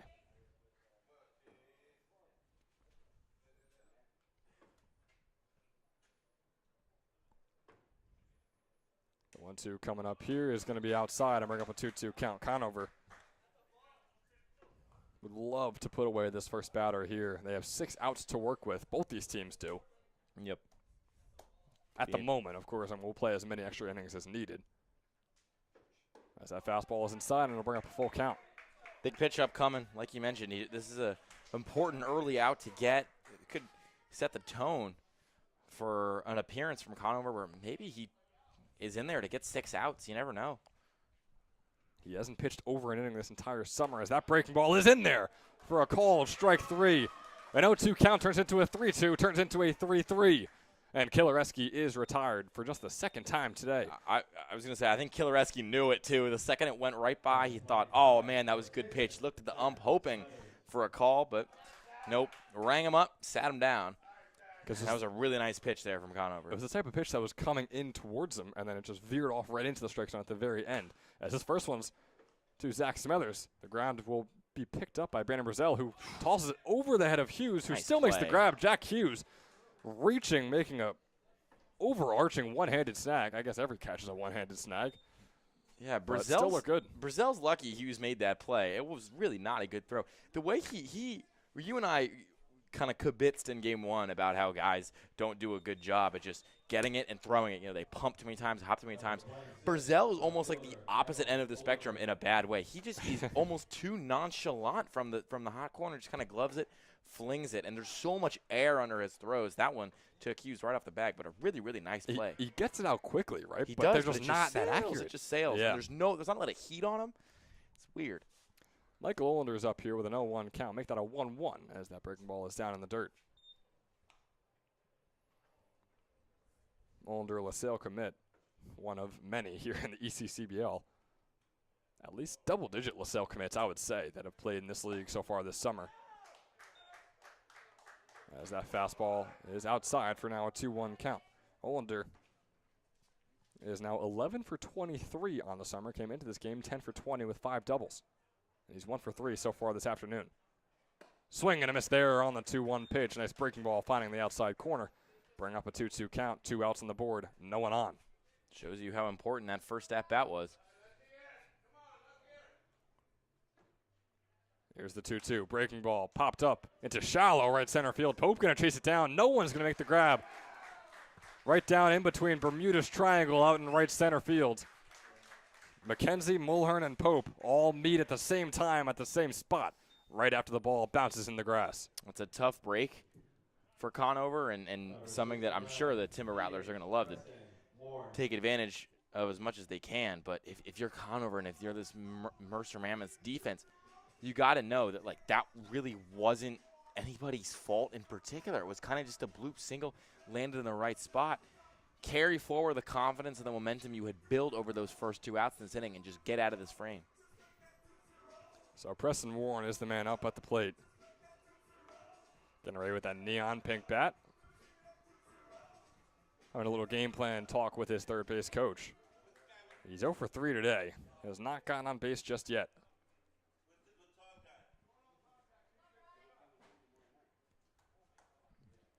Conover at 15 pitches here.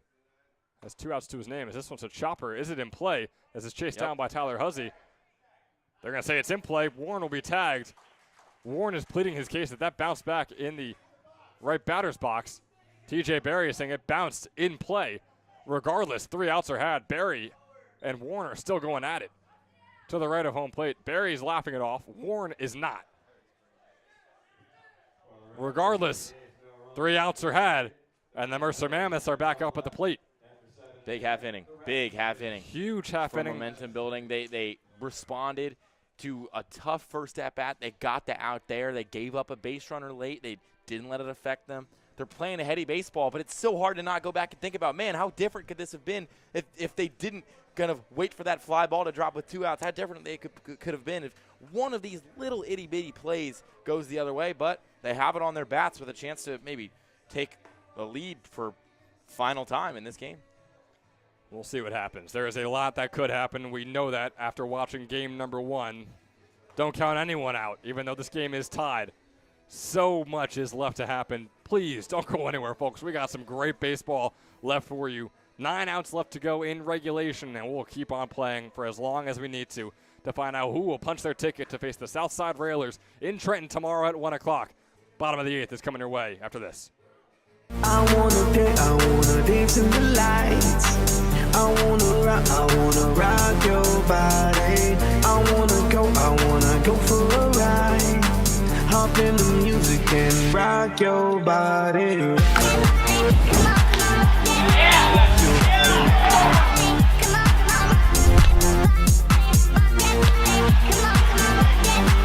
your body. Shaking it from the bottom to top. So watch the DJ drop. We be the ones to make it hot. Electric shock, energy like 1,000,000,000 watts. Space be booming, the speakers pop. Back here in the bottom of the 8th, Sean Heffernan watching that one whiz right by for ball number 1. Ethan Kaufman is a fielding change out there in left field. He will now be taking the spot out there in favor of Michael Olander as Heffernan flies this one sky high to pop out foul. Can it be caught? It absolutely will be. Christian Macaron making the grab for out number 1, and the Mammoths have 5 to work with. Interesting position swap as well. Olander 2 for 4 today with 2 RBIs, Luke, and it appears that his day is done after being swapped out in left field. Yeah, it just, you got to think these late inning strategy decisions can really go either way. It's when coaches try to separate themselves from their peers. Sometimes the gutsy calls help you out. Sometimes they bite you. Got to hope this one doesn't bite the Rattlers. As that fastball finds the bottom right corner against Nate Jones, the man who was unfortunately responsible for that tough base running play in between second and third where the ball was out in center field and was not caught even though he thought it would be. There were 2 outs on the board. He didn't run. And that's likely why we have a tie ball game right here. You can't say for certain, but definitely leaves a lot on the table for the Mammoths. There's a 1-1 count here for Jones.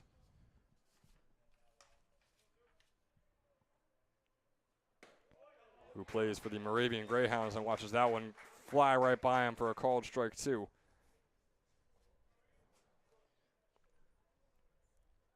One-two count now coming up. Nate Jones, a .353 hitter. And is 1 for 2 today. The 1-2 offering. Breaking ball. Jones swings at it, grounds it over to Macaron, who will make the toss over to first. And the catch is made by Smethers for out number 2. That ball looked to be very, very inside, and Jones was somehow able to make contact on it.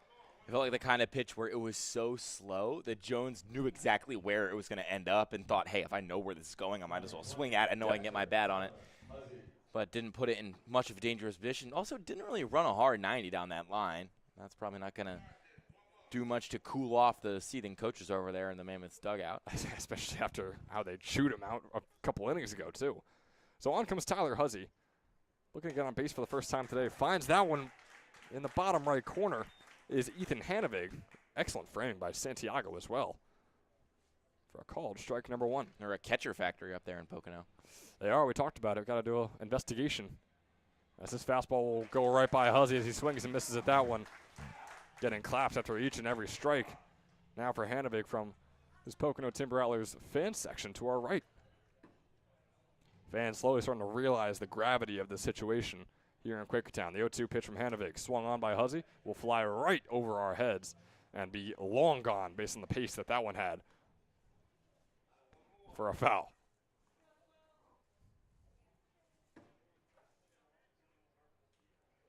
So the 0-2 count remains. No one on, 2 outs on the board.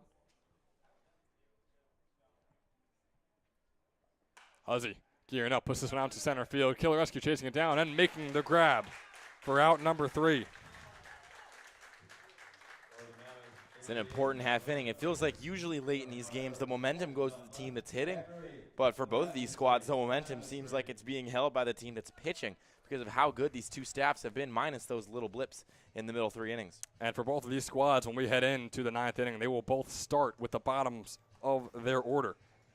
After Huzzy flies out right there, Bannon Brazel is the next man up in the bottom of the 9th, and the next man up right now is Rocco Deljadis, the 9th man in the order for the Pocono Timber Rattlers. We want to remind you that the ECCBL is sponsored in part, as well as the ECCBL playoffs, by Northfield Bank, proudly serving the local community since 1887 with branch locations across Mercer and Hunterdon counties. Northfield offers simply free checking with no minimum balance, no monthly fees, and no per-check charges.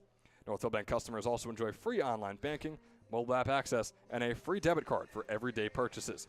For more information, please visit northfield.com or follow Northfield Bank on LinkedIn, Instagram, Facebook, Twitter, and TikTok at Northfield Bank. 6 outs left to go in regulation, folks. It all comes down to this, to find out who will punch their ticket to the Trenton Thunder Ballpark to take on the Southside Railers tomorrow afternoon at 1 o'clock. Which team has it in them? We'll find out after a quick break and be right back with you.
Welcome you back here in the top of the 9th. Brady Lesiak is the man looking to close it out for the Mercer Mammoths. He's pitched 9 innings.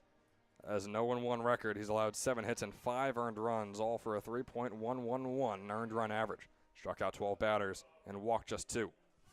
Pitch hitting the leadoff for the Rattlers, number 6. TJ Maglioso is also a new man on third base. Bannon Brazel's day is done, so Maglioso is the new leadoff hitter in the bottom of the ninth. As his first pitch is swung on by Anthony Knight out into left field. Catch will be made inside the teal glove of Nate Jones for out number 1.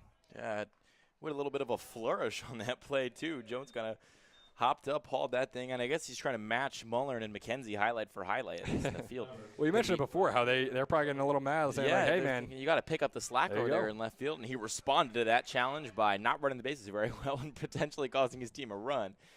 But so far hasn't harmed them too much, still in a tie game. First pitch from Lesiak to Peters here, top of the order, is a ball outside. Brady Lesiak just wrapped up his freshman season at Binghamton University, in which he threw a little over 23 innings to the tune of a 5.3 earned run average. He's got a 2-0 count on Peters here, who is 1 for 3 with a walk. He struck out once as well, as that pitch from Lesiak is down in the dirt, brings up a 3-0 count.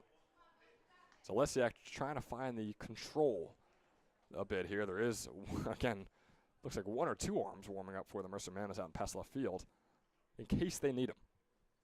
The 3-0 pitch is a Mike Coryell strike on the bottom left corner. And it'll bring up a 3-1 count. Lesiak out of Manahawkin, New Jersey. Looks like it's going to hit the bat or hit the shin pad of Joe Peters. Pad. That's why they wear them. That's why they wear them. Every time I'm watching baseball with my daddies, why do they wear all this armor? You know, they don't need all this. That's exactly why they need it. That is maybe the worst bruised shin you could possibly have without a shin pad right No there. kidding. Maybe even a broken shin. So, yeah, good on Joe Peters wearing the shin pad. And for reasons exactly like that. Hopefully I have Mr. Lendler watching right now, and you just proved him wrong in his baseball assumptions right there. Well, I mean, the fact that, you know, they make pretty good shin pads, when you and I look at each other thinking, was that the bat or the pad? Yeah, exactly, yeah. But, you know, Peters gave him a hard 90 after getting hit like that. He put his head down and hustled on over to first base. Gritty stuff. It's sort of like an honorary thing with these guys. When you get hit by a pitch and you're able to eat it, you don't have to limp over there. Oh, you would just chug your way onto first base. Right now is Carson Bowman. He's 1 for 4 today. He just fouled off the first pitch out past the right field line. He's got Peters on first. Swings at this pitch. Grounder over to Maglioso. Maglioso just going to make the easy play at first, and it will be exactly that. Jack Hughes stretching out a little bit to make the grab and putting out number 2 on the board. Peters advances on to second. Yeah, clearly they had enough with the throws from the hot corner. Had to make a switch out there. Maglioso exactly time. Yeah. And really, Heffernan, Brazel had run himself dry out there, and coach is not going to let that fly. That time, a really nice play by Hughes. Saved any errors, but could have been worse. First pitch to Christian Macarone, who's 0 for 4, is inside for ball 1. But the interesting thing about that, TJ Maglioso fielding-wise, yeah, he is the guy you want on third base, but Banner Brazel was 2 for 2 with a walk today, and now he's taken out, and TJ Maglioso will have to be the leadoff hitter in the bottom, as that pitch is down the middle and a little low for called strike 1, a 1-1 count on Macarone. Yeah, but the Rattlers have 8 hits. They have 3 more hits than the Mammoths, same amount of runs, and it's because of the same amount of errors. I think we're seeing this game as one that will be decided in the field. Off goes Peters. This one's grounded right over to Pope, who's going to scoop it up, make the throw over to his Region 19 brethren at first base. Jack Hughes hauls that one in, and it puts out number 3 on the board here in the top of the 9th. 3 outs to go for the Mercer Mammoths. 1 run needed. We haven't seen a run since the bottom of the 6th. Will we go 3 straight scoreless innings just like we did to start off the game? Well, you'll just have to stay tuned and find out with us when we return in the bottom of the 9th. But first, I mean, we know you love it. We do too. It's time to rock your body. We'll see you in a little bit. I wanna dance in the lights. I wanna rock your body. I wanna go for a ride. Hop in the music and rock your body.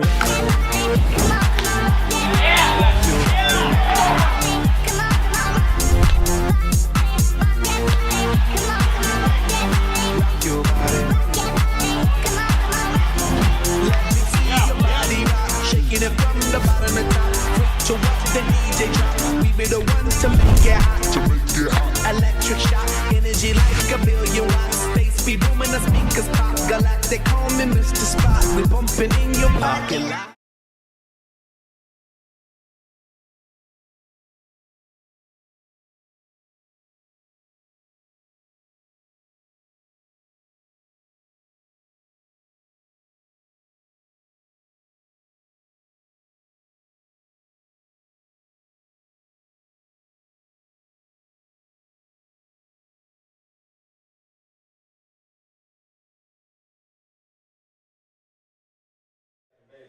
So as promised, in the top and bottom of this 9th inning, bottom of the order due up, and is now TJ Maglioso, his first at-bat of the day. Third baseman, number 3, TJ Maglioso. Maglioso is just a 189 hitter on the summer for the Mammoths, with the biggest at-bat of his summer right here. His team is tied, and they need 1 run to score in order to punch their ticket and continue their season. Swings at the first pitch for an 0-1 count. Breaking ball will drop in there. Not close enough, though, so it'll be a ball 1. Yeah, interesting call. And this is a chance for Maglioso to, you know, make you eat your words and prove that he's worth something at the plate too. As that fastball goes high. And, yeah, I never wanted to knock Maglioso, but I did want to praise Brazel's hitting day. Yeah, right? no. He went 2 for 2 with a walk, and it's tough to take that guy out. But also, it might have been the right decision as we saw a ground ball go over to third base in the top of the 9th. So here's the 2-1 to Maglioso. That's honestly how I knew it was different. I knew there was a different guy over there because that play looked so routine going from third to first. I had to blink twice. I was, whoa, that was a better throw than I've seen Brazel whip over all day. Oh, wait a minute, it's not him. And when you get into late game situations like this, you just kind of got to sub guys in and out based on who's the hitter and who's the fielder. Swing and a miss there from Maglioso on the 3-1. Nice one dropping into the bucket is Ethan Hanavig. Bringing up a full count pitch. Boy, oh boy, what a way to start off the bottom of the 9th here. Maglioso swing and a miss on that one. The man out of Central Connecticut State is not able to make any contact. Gutsy pitch from Hanavig. He said, look, yeah, I'm going to put my best stuff against your best stuff. I'm challenging you upstairs with that fastball. Sure enough, goes down on the count 3-1. He said, all right, let's get the big guns out. Bang, bang.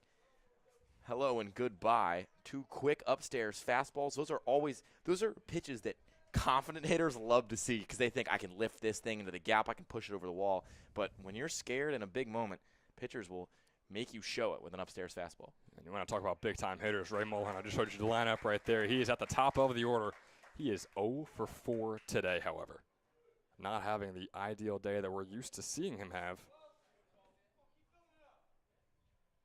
Last time he went 0 for 4 was over 2 weeks ago against the Trenton Generals on July 10th as he grounds this one right into the glove of Ethan Hanavig, who's going to make the toss over to first. 2 outs are on the board. Jake Pope is up at the plate, and there's 1 more out before we head on to extras. Yeah, that was cool stuff from Hanavig. Gloved it. And Mullins might be the fastest baser on the ECCBL, but he was so confident in that throw over. Well, just cap readjustment. Had to straighten out the brim and then flipped it on over to first. Beat Mullern by a hair. Number 5, second baseman, Jake Pope. Bottom of the 9th, 2 outs on the board. Jake Pope up at the plate. Headed off to Shippensburg after 2 years at Mercer County Community College. First pitch to him is inside. A fastball brings up a 1-0 count with Jack Hughes on deck. A couple of Region 19 superstars who just wrapped up their careers. Or excuse me, Jack Hughes has 1 more year left. A redshirt sophomore heading over to Lackawanna.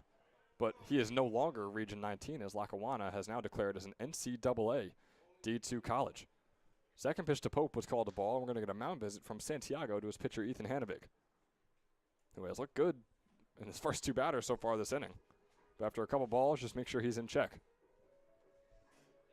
Yeah, I mean, you got all the time in the world. Might as well take it.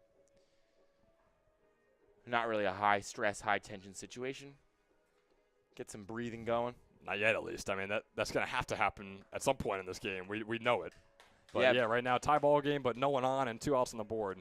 Feeling comfortable. Yeah, I mean, the vibes in that dugout in this 9th inning are a lot better than the vibes in that dugout in the last 9th inning we had as stomachs and hearts dropped as the deficit got less and less, and then suddenly the Kings lost. 2-0 to Pope. Swung on and fouled off. Now, despite all this, I mean, still 1 swing of the bat is all they need, technically. Oh, yeah. No runners on, 2 outs. None of that matters if the ball goes over the fence. Jake Pope has not had a home run this summer. And he didn't have any this past spring either. 2-1, swung on and fouled off. Sounds to me like he's due. Does sound like he's due, absolutely. A bit of camera difficulties there. We have an incredible bystander helping us out as Luke races down there and tries to fix it. The 2-2 play for Pope. Swung on out into right center. Killarescu chasing it down in shallow right field. It says it's going to get down, and Jake Pope will continue the bottom of the 9th. We're not going anywhere just yet. Jack Hughes, and boy, this is the heart of the order that is really going to step up here. Now the tension starts to rise, right? You get a base runner on, and you get this part of the order due up. This is when people can start to get worried, or if you're a Mammoths fan, this is when you can start to get excited. We might get a pitching change here. I think we do. Ethan Hanevig's day is done. A new pitcher coming out for the Pocono Timber Rattlers. Hanevig, after pitching 3 innings, allowed 2 hits, 1 base runner here in the bottom of the 9th. 1 strikeout as well. So 2 hits and 1 strikeout in 3 innings. That's not good enough. Allowed that 1 base runner, and he is being pulled. Hanevig at 41 pitches is done, and I believe that ends his season as well. So we'll let the new pitcher get his warm-ups in for the Timber Rattlers. Jack Hughes is on deck and is ready to rumble. When we come back, 2 outs on the board, 1 runner on in the bottom of the 9th.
New pitcher out there for the Pocono Timber Rattlers, Michael Pachotti. Pitched just 3 innings in his freshman season at Penn State Harrisburg. Allowed 2 hits, not a single earned run. So far this summer, he's pitched 15 innings, has a 1-0 record. And that's just a 2.739 earned run average. Gets that first one whizzing by Hughes. They're going to say he checked himself. They're going to check with the infield umpire here. They're going to say he did not go around. Ball number 1. Hands in the air, like they just don't care over there on that Pocono side. Except this time there is some upset waving around and exclamations from that fan section. Talked about how Jake Pope hasn't had a home run, and now he's due. Jack Hughes has had quite a few homers. Could still say he's due, though. Here's the 1-0. Pachotti gearing up. Taking a glance over at Pope on first. Getting set. Taking his time and dealing. High. Off goes Pope over to second base. Ball bounces right back to Santiago. But Pope will easily stroll onto second, and he is in scoring position here for the Mercer Mammoths. And now a hard hit ball to the outfield, a bloop single. There's 2 outs, and the Mammoths have definitely learned their lesson. You got to think Pope is running hard no matter what. They have. I mean, you hope they've learned their lesson as if you're on their coaching staff. But, you know, after that incident earlier in this one, you got to think Pope running hard no matter what. Anything to the outfield that gets down could be the game. Third base coach is definitely going to be preaching that. Here's the 2-0. Hughes taking it high and inside. A quick 3-0 count on him.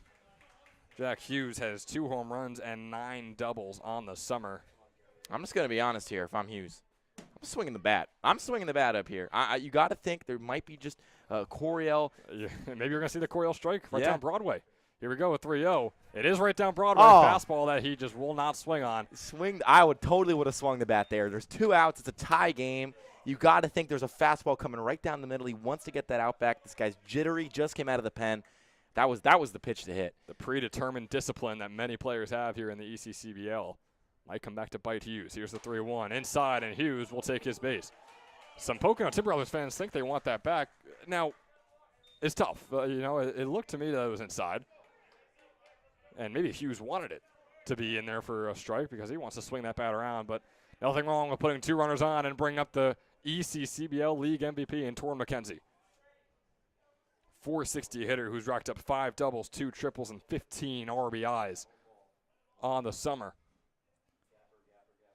I mean, this is, why he's an MVP, right? Like, these kind of moments, you want a fear to set in when Torrin McKenzie steps up to the plate. I mean, I don't think you'd intentionally walk him because Committer's been good today. I don't think you would. You can't treat him like that, but 1 for 3, most valuable player in the league. This is when he can earn that hardware right here. Santiago just visited his catcher, or his pitcher, Pichotti, had a talk. We'll see what they talked about. First pitch is high for a fastball, ball 1. Chorus of no's coming from the Mammoths cheering section and dugout. They got all the momentum right now. A tense game here in Quakertown. We've now seen 2 of them. Here's the 1-0. Pichotti to McKenzie, swing and a miss there. He was going for the fences. 390 feet away is center field. He was trying to put that one 500. Yeah, he was trying to hit the top of the flagpole, maybe even take out a light.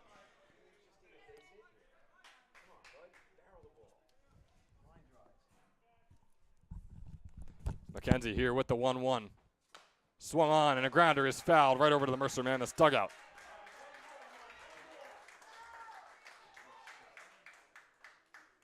As we got our camera fixed up for you, boy, we're going to make sure it is intact for a game like this. Don't you folks worry.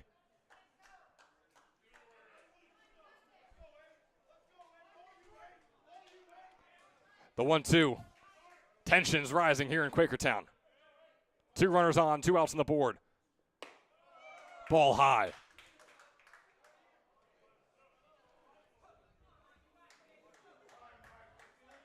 Torrin McKenzie is 1 for 3 today with a single.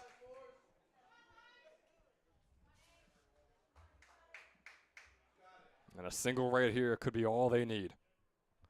The 2-2. Is it in there? No, it is not. Ball 3. Torrin McKenzie's at-bat continues, much to the dismay of the Pocono Timber Rattlers fans. The at-bat continues, and if Torrin McKenzie makes them pay for that call, boy, the crowd will be a raucous. Here's the full count offering. High. Bases loaded up here for the Mercer Mammoths. A 2-out rally could be in store here for Mercer.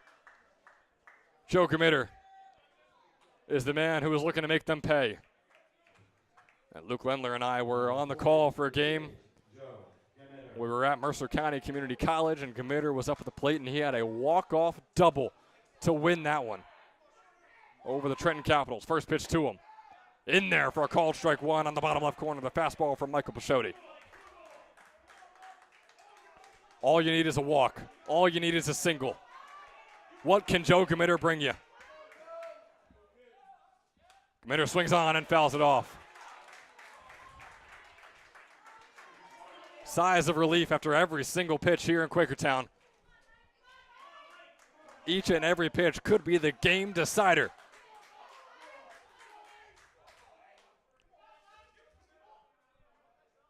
The 0-2. Breaking ball outside. Committer stays alive. The rising senior out of Stockton University. Played 2 years at Mercer County Community College, as did the man on third, as did the man on first. Looking for his first hit today.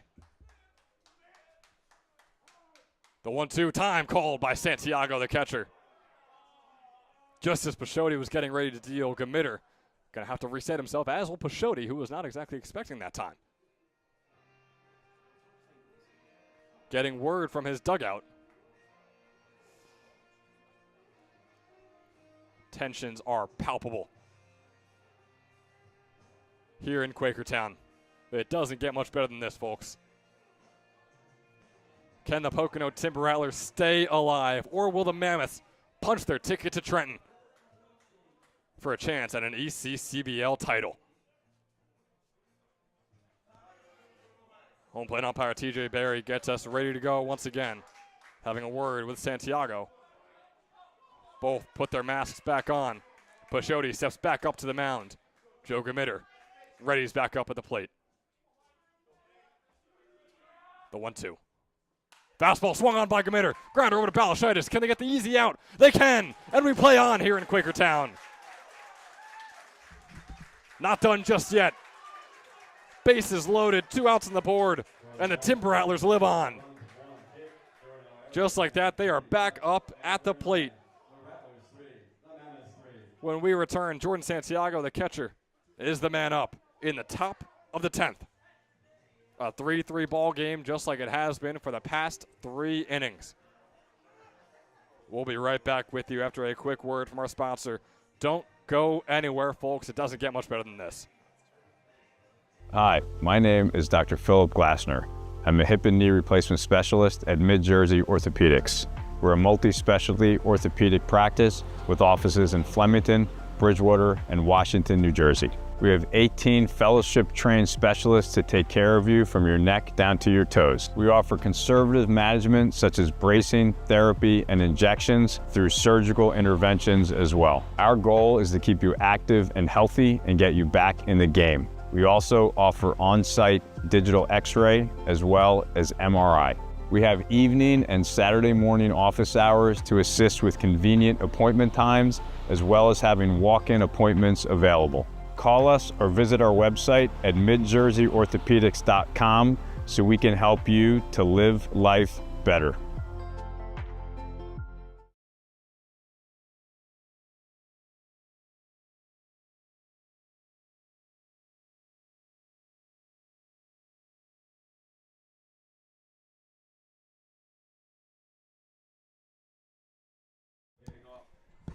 Jordan Santiago is the man leading us off here in extras.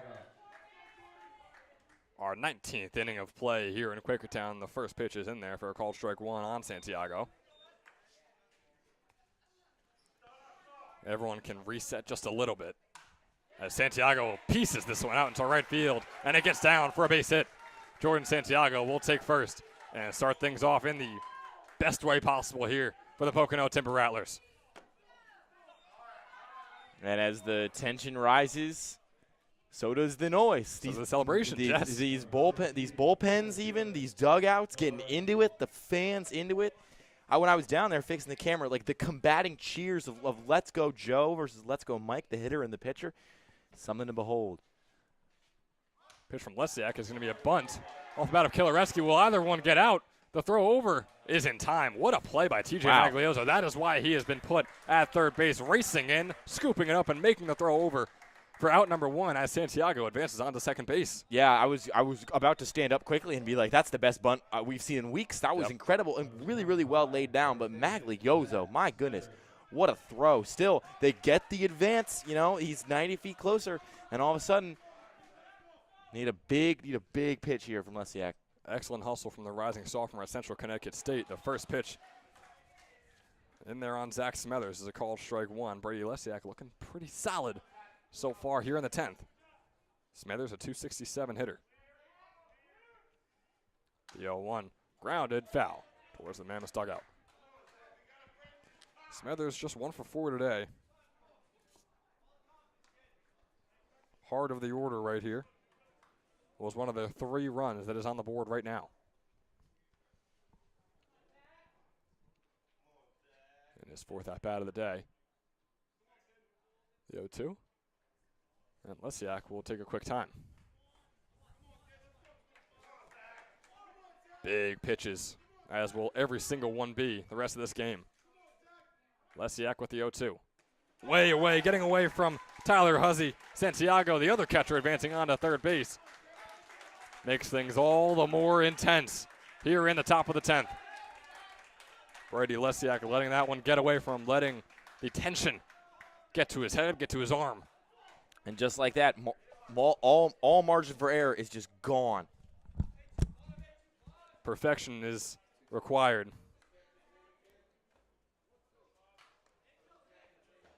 Perfection is required here on our ECCBL broadcast as we have Luke Lendler racing down there to fix our camera once again. First pitch, or rather the next pitch I should say, to Smethers is a swing and a miss on the 1-2. Swing strikeout for him as well.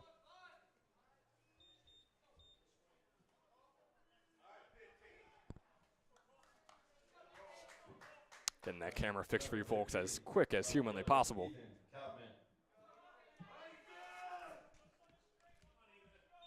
Ethan Kaufman, a 296 hitter on the summer through the 21 games we've seen him here in his first at-bat of the day. And an all-important at-bat. Got to have patience. He did on that first pitch. Fastball outside for a ball 1.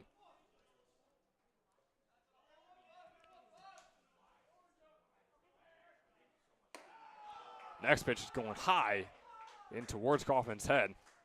You got the roars coming from the Pocono Timber Rattlers dugout after each and every pitch here in this intense situation. Now a 2-0 count on Kaufman. Once again, his first at-bat today. That pitch is not going to be in there.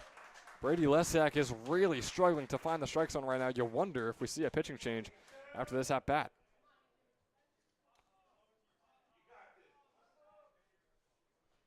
The 3-0 to Kaufman is on Mike Coryell. Strike right down the middle. Able to battle back just a little bit. Here is Brady Lesiak.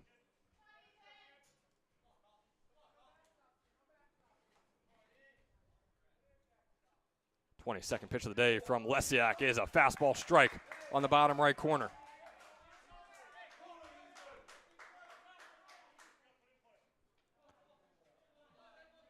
Full count offering coming up here from Lesiak with 2 outs on the board. Swing and a miss there. Top of the side is retired. Brady Lesiak, ice in his veins. And the Mammoths offense once again has a chance to win it. Assistant coach Will Burkaw is hooting and hollering over there. He is hyped for his team. Been with the Mammoths for a couple seasons now, and he wants to see his squad in the ECCBL championship. Yeah, a swaggering smile as he comes off the mound. He almost kind of threw that one away. He had the Timber Rattlers dugout kind of going at him for that wild pitch, and heart of a champion. I mean, he buckled right back in, delivered 2 big outs, and just like that, it's Mercer Mammoths offense time. And boy, are we excited to hear that, as are many people. The Mammoths offense back up once again when we return. Bottom of the 10th is coming your way after this. I wanna dance in the lights. I wanna rock your body. I wanna go for a ride. Hop in the music and rock your body.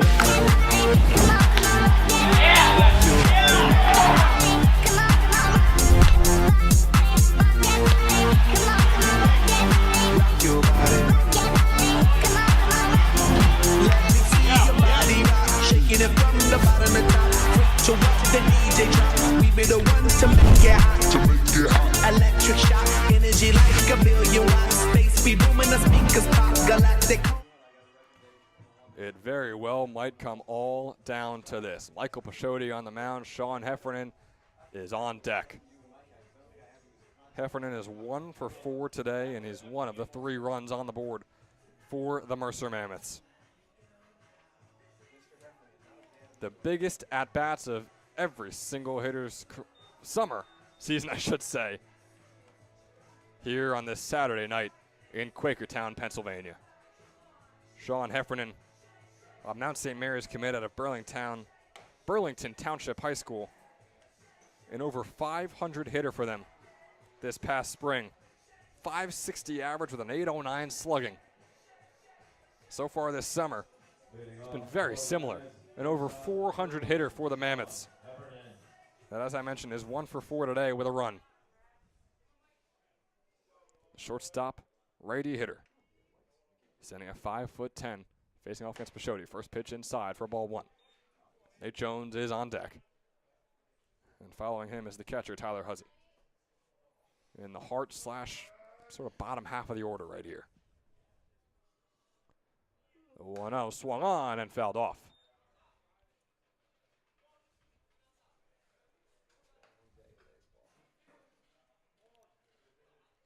Mammoths looking to round off the 19th inning of baseball being played here in Quakertown on this Saturday.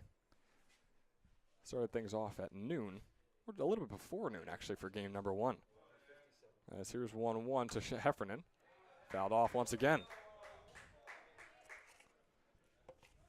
And Luke, what do you think about we're the leadoff hitter and where in this order we are for the Mammoths right now in a situation like this? At this point, the Mammoths, I think because they've hit around so many times, the lineup card is almost moot. As Heffernan grounds this one over to the first baseman Smethers, who makes the throw back over to Pashodi. Is it in time? It is. Michael Pashodi races back, gets his foot on the bag in time, and puts out number 1 on the board.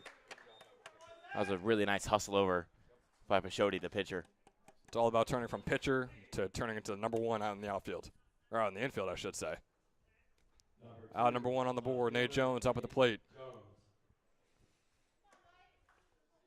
The man who, boy, you don't want to keep bringing it up, but could be responsible for this game even being in extra innings right now. And you wonder if he can be the man to have a little redemption arc right here. A 350 hitter. Fastball swung on, fouled off. Very shallow outfielders. That could probably be because Jones has not had an extra base hit this entire summer. He only had 3 in the 27 games he played for Moravian this past spring. You know what it sounds like to me, Ben? Sounds like he's due. I think a lot of these guys are due. As the 0-1 comes his way, breaking ball way inside, whizzing by his helmet, bringing up a 1-1.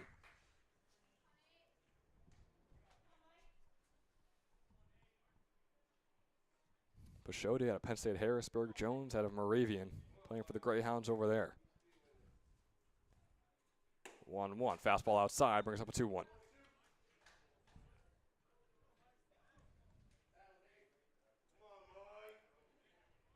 A lot of nervous excitement here in Quakertown at the moment. Maybe a bit of exhaustion after all the baseball we've seen today as well. As here's the 2-1. Fastball not going to be in there. Brings up a 3-1 count. Pashodi trying to dial in here, find that strike zone. Was able to do so a little bit against Heffernan. That's a 3-1 coming up here on Jones. Out of Allentown, New Jersey. Standing at 6 foot 160. Righty hitter against the righty pitcher. 3-1. Inside, and Jones will take his base. Big walk, especially for a good athlete like Jones. Might not be a base stealing threat, but at the same time, he's the kind of guy that can turn if a double goes into the gap, he can get all the way around. Some guys can only get from first to third. He's the kind of guy who can give you an extra base should it come down to that. Brings on Tyler Huzzy, another guy who has struggled with the deep drives into the outfield so far this summer.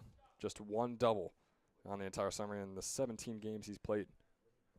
He had 5 doubles, 1 triple, and 1 home run for Jackson Memorial this past spring. Not been able to replicate those extra base numbers so far this summer, donning the white and red uniforms. Takes a 1-0 count on Pashodi after the first pitch. Here is the 1-0. It is high and inside, bringing up a 2-0. Huzzy looking to get on base for the first time today as well. He's 0 for 4. Pashodi going to take his time, have a little chat with his coach over there in the dugout. Pitcher getting warm out there for Pocono. And that pitcher is actually Rocco Deljadis. Here's the 2-0 to Huzzy. Jones on first. Swung on and fouled off. Making contact, which is an underrated part of an at-bat in a situation like this, I would say. Just knowing that you can make contact on this pitcher and then moving forward after that is sometimes it could be a big deal for some of these hitters. 2-1 coming up here. Huzzy swung on, grounded right over to Macaron, making the throw over to first. A great play by the third baseman and a great throw as well. It was an aggressive bounce that goes right into his glove thanks to the perfect placement of it. And it brings up out number 2 and advances Jones on to second base.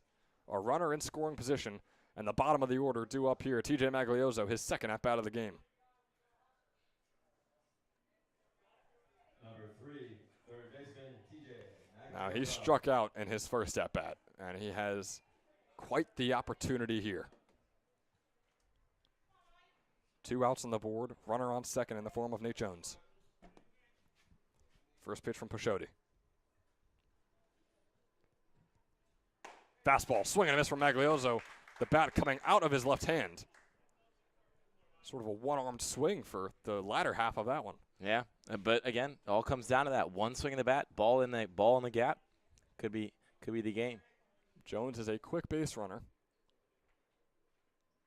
On the 0-1, that's going to be high for a ball one.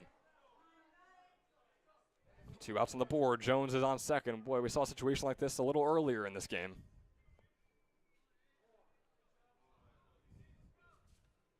Maglioso out of Central Connecticut State. A 190 hitter on the summer with a 1-1 count. Fastball in there for a called strike 2, 1-2.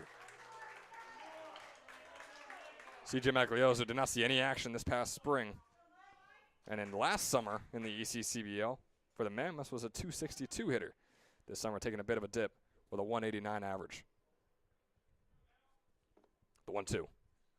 Fastball not going to be in there. The inning continues just a bit outside. And it brings up a 2-2 count with 2 outs on the board. Heads buried in hands. Hands flying above their heads. Everybody's coping with the tension of this game in a different way. Here's the 2-2 with 2 outs on the board. Pachodi the pitch. Maglioso not going to swing, and it's called to strike 3. TJ Maglioso strikes out for the second time today. And the game continues. The 20th inning here from us on Jersey Baseball Nation in Quakertown is coming your way. After one more quick word from our sponsors. We'll see you after this, folks.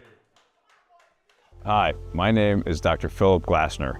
I'm a hip and knee replacement specialist at Mid-Jersey Orthopedics. We're a multi-specialty orthopedic practice with offices in Flemington, Bridgewater, and Washington, New Jersey. We have 18 fellowship-trained specialists to take care of you from your neck down to your toes. We offer conservative management such as bracing, therapy, and injections through surgical interventions as well. Our goal is to keep you active and healthy and get you back in the game. We also offer on-site digital x-ray as well as MRI. We have evening and Saturday morning office hours to assist with convenient appointment times, as well as having walk-in appointments available. Call us or visit our website at midjerseyorthopedics.com so we can help you to live life better.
The fans getting restless here in Quakertown could be one of 2 reasons. Wanting their team to win and wanting their team to capitalize on a great situation that this is, or maybe just wanting to go home and have a nice bowl of soup and get their meals in them and get to bed. Bowl of soup in summer. What am I thinking? Yeah, what is it? What are we going to eat? Bowl of soup in summer. What are we going to go get some gazpacho?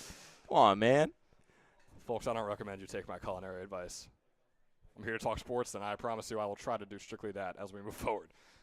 The 1-0 to Preston Warren is inside, brings up a 2-0 count. It is Graham Ross now on the mound for the Mercer Mammoths.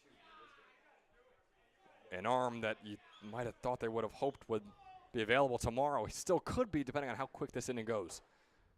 Then in the first called strike 1 on Warren right there.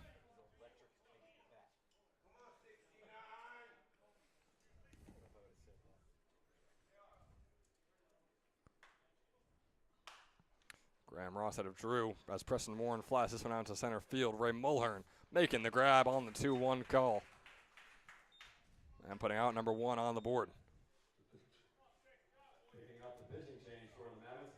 Now pitching number 23, Graham Ross.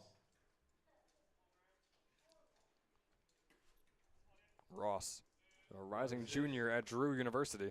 Third baseman, second baseman, Anthony Balashai. Finished with a 7.0 earned run average in the 28 innings he pitched for Drew in his sophomore campaign.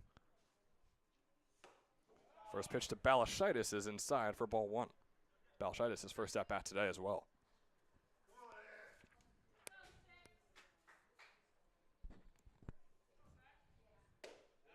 Second pitch, going to be just outside. That one called for ball 2. And you were asking me about the lineup last inning, and I think my answer, what I was going for, before I had a ground ball, is like at this point, it's not even a organized uniform ball game anymore. We're looking at two teams that just have 9 hitters and a pitcher, and there's really no order. There's not a lot of rhyme to the reason. It's just which 3 hitters can string together hits in a row, which one guy can give you a big swing. 3-0 here to Balashitis is inside, and the first base runner will be on here in the top of the 11th. Graham Ross, you want him to get out of this inning as quick as humanly possible because you want to have confidence in your team to win this game, and you want to have confidence that Graham Ross will pitch for you tomorrow in the ECCBL championship.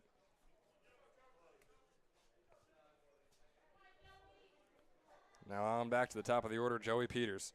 Ross has pitched 24 innings so far this summer, a 3-2 record, allowed 25 hits and 10 earned runs for a 2.917 earned run average.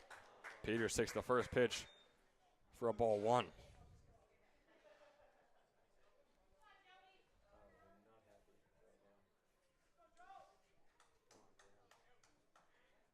One-0 from Ross. Fastball on the bottom left corner for a called strike 1. Peters 1 for 3 today, a .353 hitter on the summer, which leads the entire Rattler squad, as does his .527 on-base percentage and his .1071 OPS as he fouls this one off just past his away team's dugout.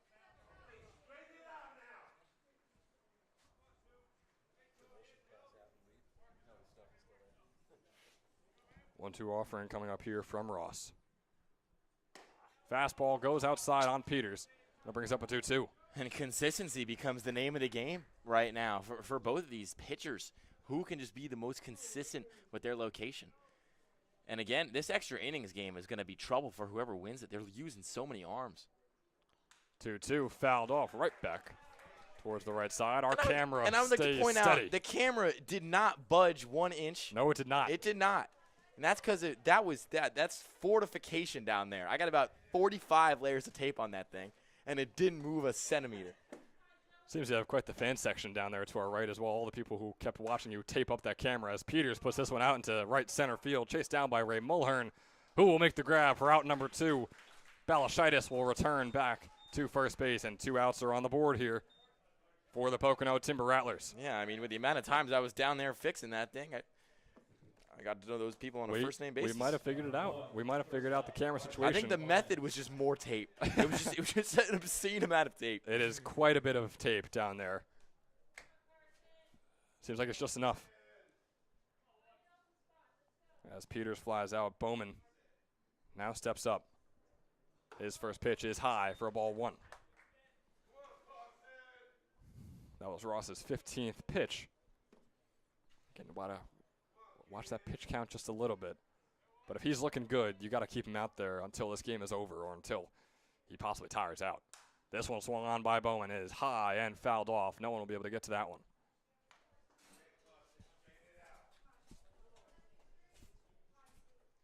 A 1-1 coming up for him. Carson Bowman is 1 for 5 today.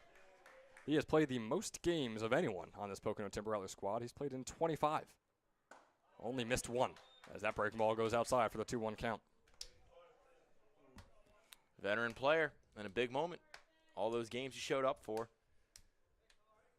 Kind of working on his stuff in the regular season, leading to a moment like this. Veteran player while also being one of the youngest players on the team, a LaSalle commit, who chopped up his career at Blair Academy in his senior season there. Yeah, going up there in North Philly. LaSalle Explorers, I'm intrigued to see what they can do with their baseball program, bringing it back after a couple years. They got the whole ECCBL going to the Explorers, No it kidding. seems like. No kidding. Here's a 3-1 to Bowman. Runner on first, and Balashitis breaking ball in there for a called strike 2. Bowman was ready to take his base on first. Instead, the at-bat continues, and it gives the Mammoths a chance to put it away with 1 pitch right here. And that looked like a strike to me.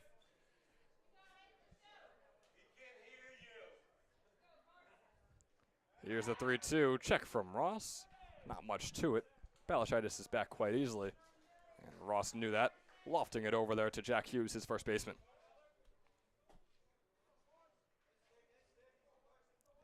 Amross out of Drew. Carson Bowman, the LaSalle commit. 3-2, high. And runners on first and second. Bowman takes his base. Christian Macaron steps up to the plate once more. Number 22. Macaron looking to get on base for the first time here today. He is 0 for 5, the only player with that stat line for the Pocono Timber Rattlers.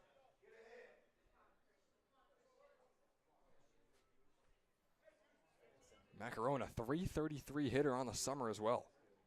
3 doubles, couple RBIs, and a couple home runs, I should say, 9 RBIs. Takes the first pitch, fastball in there for a called strike 1 on the inside corner. Standing at 5'11", 215, the rising redshirt junior at East Stroudsburg University. The 0-1.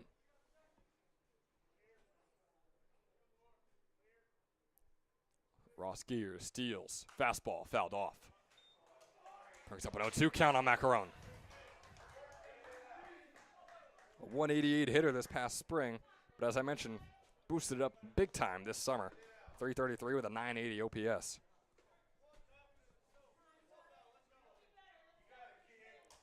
This is his 19th game with the Rattlers this summer. The 0-2. Fastball swung on and fouled off. Macaron is battling. Going to try and keep making contact until that contact goes in front of home plate. Trying his best not to go 0 for 6 today. Would be the first time that happens this summer. Swing and a miss there from Macaron. A drop throw strike. Huzzy going to have to chase it down. Makes the throw over. And the third out is had. Christian Macaron goes hitless so far today. We're not sure how long these extra innings are going to last. The Mercer Mammoths are going to try and make sure they end in the bottom of the 11th, which is coming your way in just a little bit.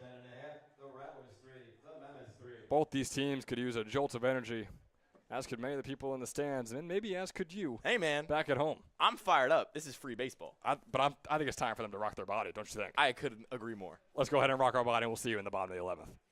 I wanna dance in the lights. I wanna rock your body. I wanna go for a ride. Hop in the music and rock your body. Rock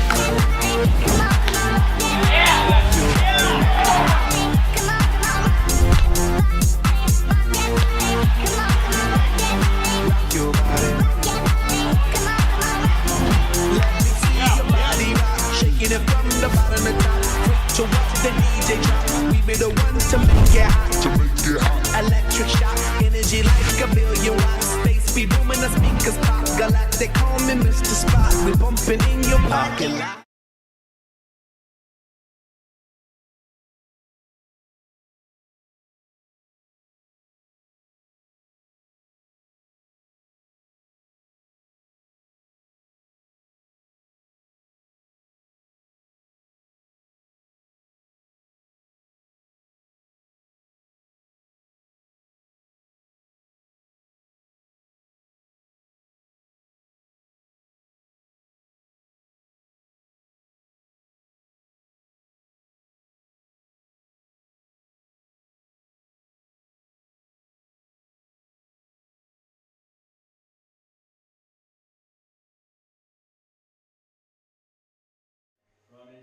The ECCBL playoffs roll on here in Quakertown.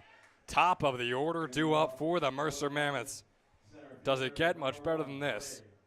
Well, not when you look at the day that Ray Mulhern has had so far. Just like Christian Macaron, before his at-bat, before he struck out, Ray Mulhern is 0 for 5 today. The first time that has happened all summer long for Mulhern, who fouls off the first pitch from Pocono. Jack Pocono, the new pitcher on the mound. He's thrown 6 2/3 so far this summer, has a 2-0 record. He's allowed 6 hits and not a single earned run. He's going to try and keep that streak going here in the bottom of the 11th. Mulhern with the 0-1. Fastball down and away. Brings up a 1-1 count. You know, I don't want to take credit for this, Luke, but our PM man, Jeff, knowing the speed that Mulhern has, just said, I wouldn't mind a bunt attempt down the third baseline. I've been saying this since like game 1. These guys don't bunt enough, especially the fast ones. Fastball swung on. Now it's going to be foul, but can it be caught by the right fielder Peters, who races over and is not there in time? The at-bat continues now with a 1-2 count. Especially as electric of an athlete as Mulhern is, and as good of a hitter as he is, he's got these infielders backed up. He is so fast. Yeah, I would bunt down the first base line. Third baseman's a little closer in. He knows he can probably beat the pitcher there. Just lay one down. Jack Pocono, the rising junior out of East Stroudsburg University, on the mound with the 1-2. Swung on by Mulhern, who stays alive after fouling that one off. Ray Mulhern, the Salve Regina rising sophomore, a .423 hitter on the summer, is 0 for 5 here in the ECCBL semifinals. Yeah, you know, playoffs are a whole different animal. And he's trying to get that monkey off his back right now. Here's the 1-2. Swung on, popped up sky high, racing down is Balashitis. Instead, it'll be Smethers coming over to make the grab. Balashitis left standing there, kind of just hands at his side, just wondering, hey, man, I really wanted to make that catch. Is kind of what he looked like as he stood there. Regardless, out one is had.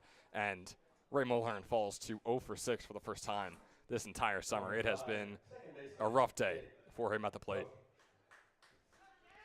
But the top few hitters of the order roll on, this time with Jake Pope, who swings in the first pitch. It's not going to get out. No, it's going to be caught by Christian Macarone. He might be 0 for 6 with the bat in his hands, but boy, oh boy, he makes up for it with the glove at third base. Diving, grabbed, but out number 2 on the board. Both these teams not giving an inch. Some of the best defense. And the 3 errors on the board, yes, but just the amount of high leverage plays both these teams have had to make, and the plays that they have just consistently delivered over and over again. Some really great defense from both sides, from some of the best performances we've seen all summer. And the thing is, both these squads are exhausting all their pitchers, so it's not like we have tired arms out there who are just really trudging through these extra innings. Pocono is throwing those breaking balls and finding and clipping the corners on Jack Hughes like we know him to do. He's not allowed a single earned run this entire summer, and he looked pretty solid at East Stroudsburg in his sophomore campaign this past spring. A 1-1 count on Hughes. Fastball swung on along the third base line. That one's going to get past Macarone. Hughes is going to round first, head over to second base. Kaufman struggling to get it over to second. It's going to be a close call. Hughes slides down, and a runner is in scoring position for Torrin McKenzie here.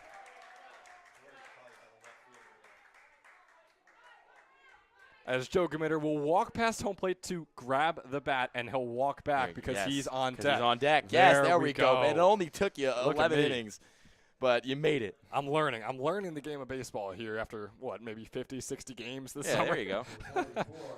Torrin McKenzie. We said it once. We said it twice. We're going to say it for a third time right now. There's no man you want to have more than him in a situation like this. A runner in scoring position, 2 outs on the board. All you need is 1 to win the ball game. McKenzie. First pitch, breaking ball. Not going to clip the outside corner. Instead, it's going to be outside for a ball 1. Fans are getting tense here. I've seen a lot of tight baseball here. 2-1. Down in the dirt. Or rather, a 1-0 is down in the dirt. Brings up a 2-0 count. Pocono now in the double digits on his inaugural inning. If this thing gets to 3-0 and McKenzie does not swing the bat on 3-0, I'm going to lose. I'm going to lose it. I'm going to lose it. 2-0 count, swung on there, off the blue post. There's your big noise. Around. There's your big noise. That one. That's what me and Jeff were talking about. All right, I hear it. I hear it. Maybe it's the bottom of the 11th talking, but I hear you. I'm with it. I like it. That was satisfying. A bit of a hypnosis right now. Maybe that woke you up or sent you even further down the rabbit hole. Either way, it's a 2-1 count. With a runner on second, that man is Jack Hughes. A batter up the plate. His name is Torrin McKenzie. Fastball outside and low, brings up a 3-1 count. I'm still swinging here. I really am. You're the MVP of the league. The MVP. McKenzie, the leading hitter for the Mammoths, a .460 hitter with an 1160 OPS and 2 triples. All of those lead the Mammoths. And McKenzie will be taking his base. Intentionally walked is Torrin McKenzie. Boy, they saw the power on those foul balls, and they said, nah, you take your base right now. Smart, honestly, a smart decision. I'm surprised they didn't do it earlier in the at-bat. Put the force out everywhere else. Put McKenzie on the base pass. At least there's already 2 outs, you know. I don't hate that take at all. Now comes Joe Gamitter, and it makes sense, too. Gamitter is 0 for 4 today. Yeah. Right, he struggled similar to Ray Mulhern. and similar to Christian Macaron as well. Had a few of like really solid players, above 300 hitters in this game, and in Mulhern's case, an above 400 hitter, who have just not been able to put the bat to the ball and put it out there in play and get themselves on first base. Joe Grimmitter, I was saying it before when you were gladly fixing our camera down there. We've seen one walk-off from him at Mercer County Community College. Can we see one here in Quakertown? That went out into left field. Coffin's going to get under it. He'll make the grab for out number 3. We play on here in Quakertown. Not done just yet. A lot of baseball being had here at the Blazer Stadium. Bottom of the 11th is all wrapped up. Top of the 12th is coming your way. We want to remind you that these extra innings, every single one of them, is sponsored in part by Northfield Bank.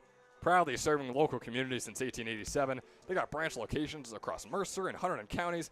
Hey, Northfield offers simply free checking, no minimum balance. How about this? No monthly fees and no per check charges. Northfield Bank customers, that could be you, also enjoy free online banking.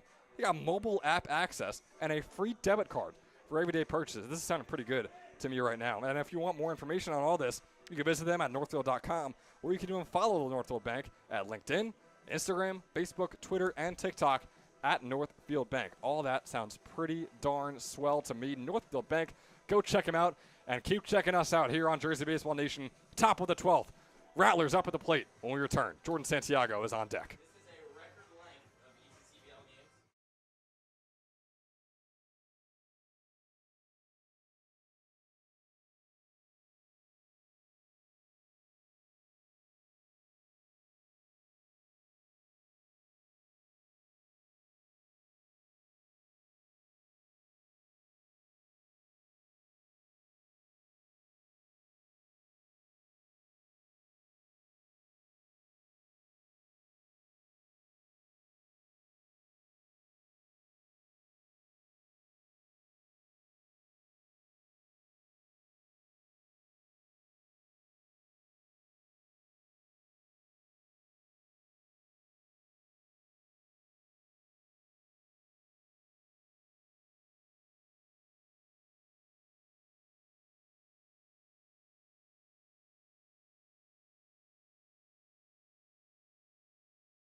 Boy, oh boy, welcome back here in the top of the 12th in Quakertown, Pennsylvania. Jordan Santiago is the first man on deck. Takes that fastball in there for a called strike 1 off the right hand, or left hand, I should say, of Graham Ross. You know what I just learned from our commissioner, Mike Olshan, Ben? You and I, we are witnessing history here today. Are we?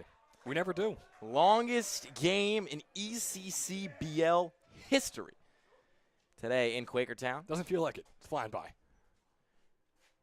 You know, these regular season games will always tie after 10. Playoffs keep going, but this is the longest game we've ever had. And you and I, the history makers, I guess, witnessers, watchers, we're here for it. I like history makers, and it preludes that we're involved in what's actually happening, which we are absolutely not. But it's fun to think about. We got a 2-1 count. Santiago's going to piece this one out into right field, and the easy catch will be made by Torrin McKenzie once again for out number 1 here in the top of the 12th. Have not said that this summer, last summer, or even the summer before that in the ACBL. Whole lot of firsts here tonight. I was literally about to lean over and be like, man, his last couple of games, McKenzie's getting tons of action in right field. I was like, no, wait, that was like 2 hours ago in like the 3rd inning. Yep, I was just about to say, yeah. Torrin McKenzie once again, but yeah, that was about an hour and a half, 2 hours ago in this game. 1 out on the board. Up on the plate is Chase Kilareski.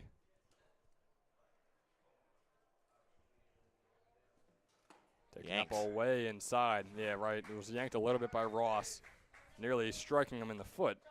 Kilareski, a Salve Regina commit, will be joining Ray Mulhern next spring on their squad over there with the Seahawks. A 333 hitter on the summer. He's 2 for 4 today. The 2-0 swung on by Kilareski. That is a nice hit out into left field, and that'll be the first hit here in the top of the 12th. And he's fired up. fired up. He maybe almost threw a bat a little hard at his teammates, but dispatched the bat on his way to first base. Trying to, not that this game needs any more life, although it's probably going to take some pretty soon. I made the cardiologist joke in the first game, but again, no longer a joke. No longer a joke. Quakertown cardiologist, probably the most phone traffic they've gotten in months. First pitch to Smethers is a swing and a miss. Ross is now over 30 pitches. I believe he's nearing the threshold to not being available whatsoever tomorrow. I think a lot of these pitchers have reached that point. Yeah, everyone before Ross for both squads has reached that point. I believe Ross is close or has already surpassed it. He's now at 33 pitches. Has a 1-1 count against Smethers, the rising sophomore at Goldie Beacom. A near 400 hitter. Near 400 hitter this past spring. And just a 270 hitter so far this summer. He's 1 for 5 today. Swung on, almost along the third base line. Instead, it's going to careen off past the Mercer Mammoths dugout for a foul. And he'll bring up a 1-2 count.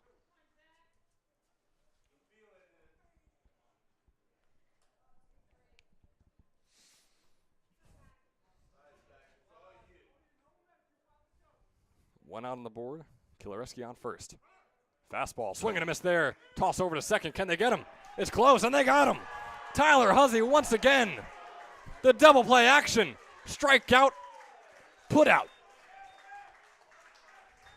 Ross with the breaking ball strikeout on Smethers. Huzzy tosses it over to Pope to get Kilareski out at second, and the Mammoths are right back up at the plate.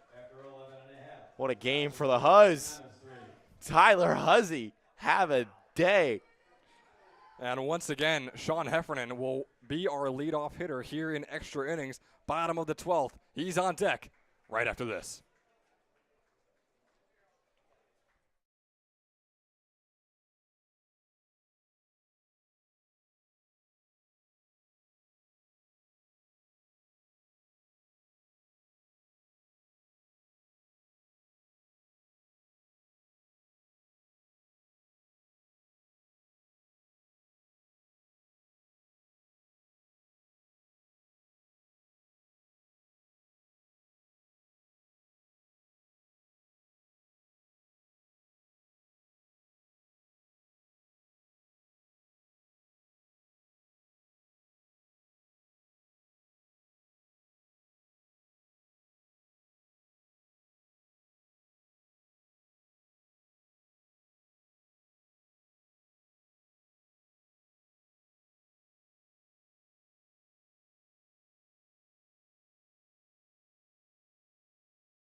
Back in the bottom. Sean Heffernan facing the first pitch. Called strike one on the fastball.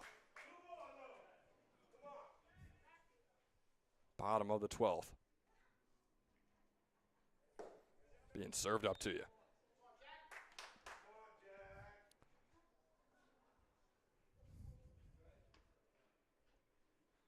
Jack Pocono is back on the mound as this one swung on and missed by Heffernan on the 1-1, makes it a 1-2.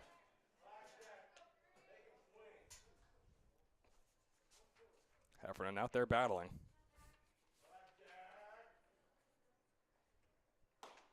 That one nearly flying in the strike zone, not quite, as it brings up a 2-2 count. Piccolo pitched 5 innings this past spring for 7 earned runs and 6 hits, striking out 4 batters and walking 5 as Heffernan grounds this one nearly along the third base line. Was it fair? It was not. Heffernan was a tight call. Very slowly jogging, so he's going to be lucky that that one was not called fair. He was holding the bat the entire way over there, too. Yeah, I mean, if we were at Moody, that thing finds the most random clod of dirt you've ever seen and then ricochets about 6 metric meters. I guess that's just meters or metric meters. To the left, whacks somebody in the dugout. As Heffernan grounds this one over to the second baseman, Balashitis. Makes a nice scoop and a nice toss over. Good stretch from Smithers as well, putting out number 1 on the board here in the bottom of the 12th.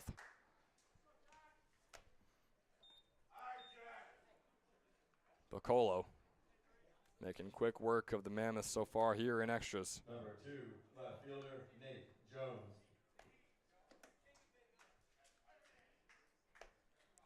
Nate Jones is the man up. 1 for 3 today. Breaking ball, checks himself, doesn't matter. It's called strike 1. A 353 hitter on the summer is Jones. He's walked once as well. This is his 5th plate appearance. Swing and a miss on the high fastball. High heat. 2. Challenge those batters in the big moments. If you're a pitcher, you go out there, you think if you are really that confident in yourself, throw that high heat. They'll chase it and they'll fan at it. Pocono surely is. Over 7 innings now, not a single earned run to his name as that fastball goes outside. You got the Pocono Timber Rattlers super fan keeping his pitcher in check, which you love to see. We got a 1-2 count here. Jones swinging on that one and fouling it off. Just over the Pocono Timber Rattlers dugout. Yeah, I haven't seen any home runs yet today. This is a ballpark that has seen plenty of home runs this season. Just saying, they might be due. Jones could be. No extra base hits from him yet on the summer. That's why the outfielders are a bit shallow, as that breaking ball is not going to clip the corner. The at-bat continues. It was 0-2. Now it brings up a 2-2 count on number 2.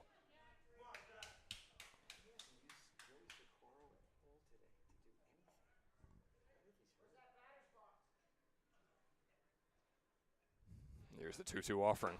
Fastball not in there. The at-bat continues. And Pocono nodding his head. He agrees with it. He says hey, it's a close call, but no, that's the right call. Yeah, I mean, Santiago framed that so well. I think he fooled a lot of fans into thinking that was right down the middle. But still, a good pitch. That's not a bad 2-2 pitch at all. Kind of right on the corner. As the 3-2 breaks in there for a called strike 3. Outs 1, out 2, and on comes Tyler Huzzy. 2-out rallies, and we've seen a couple of them today in Game 1. We've seen a little bit of one in Game 2 here. As Huzzy gets going right here. We got some restless fans, you could say the least. Fans who, of course, want to see their team win. As Huzzy pops this one sky high, has the height for a home run, but not exactly the distance. Also way foul. Huzzy looking for his first hit today. He's 0 for 5. Wonder what the biggest offer in ECCBL history is. Because Huzzy's 0 for 5. There's a couple guys in the Timber Rattlers. 0 for 6, as is Macarone. Who are 0 for 6. Those two might be the most this season. They could get up to 0 for 7. They really could. Especially if Huzzy can't get something going here. Especially if Pocono stays on the mound as well. Here's the 1-1. Breaking ball, finding the bottom right corner for strike 2, and brings up a 1-2 count. Now again, you hate to say this, but we're nearing the bottom of the order here.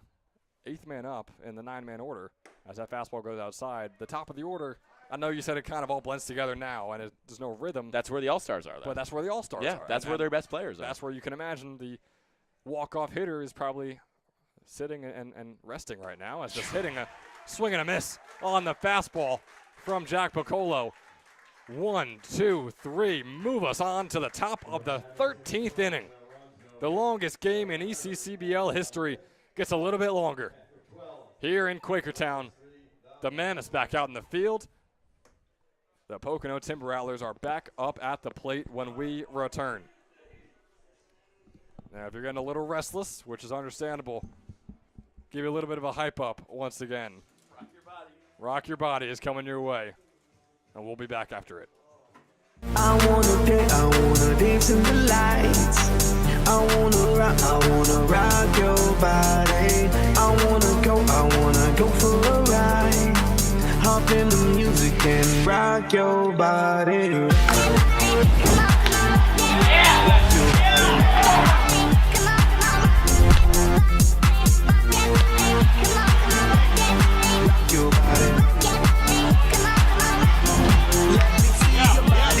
Shaking it from the bottom to top. So watch the DJ drop. We be the ones to make it hot. Electric shock, energy like a billion watts. Space be booming, the speakers pop. Galactic, call me Mr. Spot. We bumping in your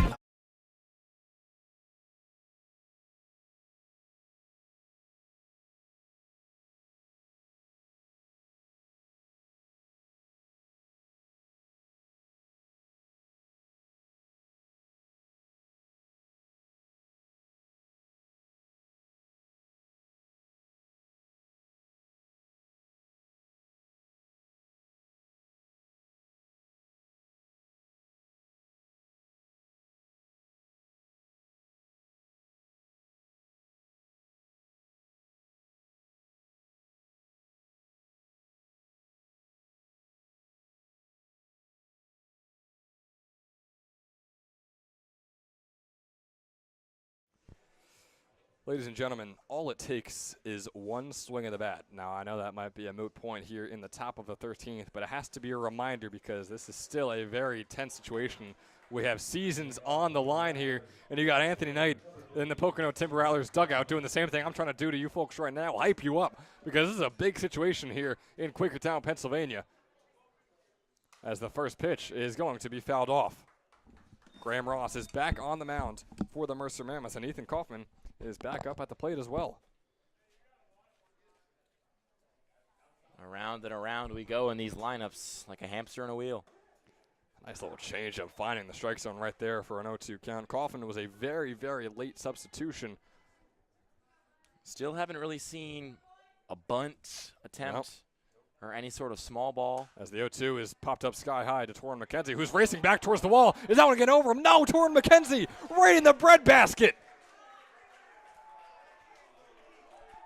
Get that man in the NFL. Oh, my goodness.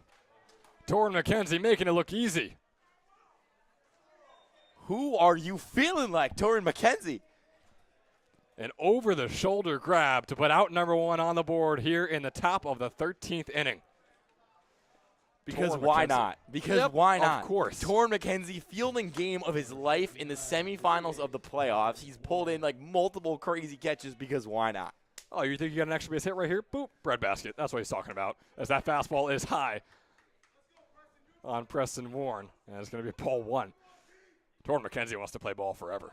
I mean, he is not letting, defensively, he is going to stay stout this entire game as that fastball finds the bottom right on Warren. Thank goodness we have lights. Really, thank goodness we have lights. Yes. I mean, we are hurtling towards nighttime here. You had a game start at 4:30. You didn't really think you would absolutely need the lights, but we do right now. 1-1 count on Warren after that called strike. Swing and a miss on that one. Brings up a 1-2 count. Now, I got to say, it seems like the Mammoths have been the only team. Now, regardless, we haven't seen a single run in any of our extra innings. The Mammoths look like the only team that have been solid enough with the bat in their hands where you can kind of see them getting a run. But Graham Ross has been so good on the mound that the Rattlers just have no offense whatsoever here in extras. Yeah. Now with a 2-2 count on Warren. Nearing the bottom of the order here. That pitch is going to be way inside, bring up a full count. Preston Warren, another guy who could fall to 0 for 6 today. Now, if that isn't the most at-bats without a hit in a game, it's certainly the most players we've had at 0 for 6 in a game this summer. As we have a 3-2 pitch way inside on Warren, and Warren will take his base for the first time today. Graham Ross losing it a little bit there, stumbling on the mound. Cannot get out number 2 right there. Still an over, doesn't count in that line, but he probably will avoid the award, you could call it, of, being the biggest O for something, being 0 for 5. So Warren on base for the first time today. Balashitis stepping up once again. His second plate appearance.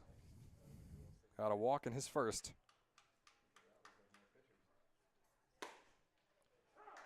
Doesn't swing at that first pitch, and it's called a strike one. Nice fastball in there from Graham Ross.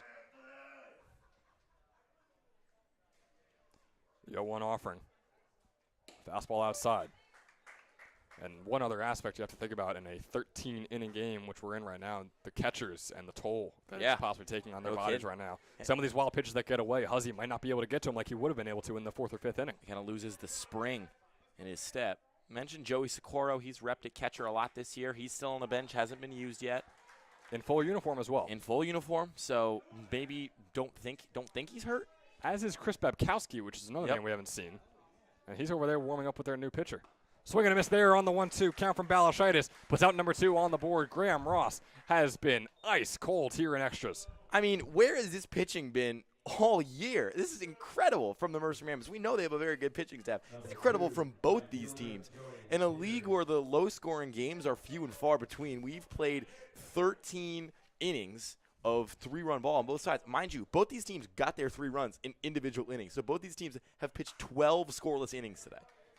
The Mammoths with the top run defense in the ECCBL, Southern Division, I should say, the 3rd best in the ECCBL. They've allowed 125 runs. They've scored 180. That's the top mark in the entire league.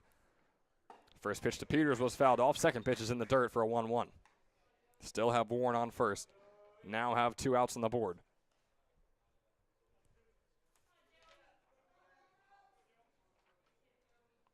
Peters is 1 for 4.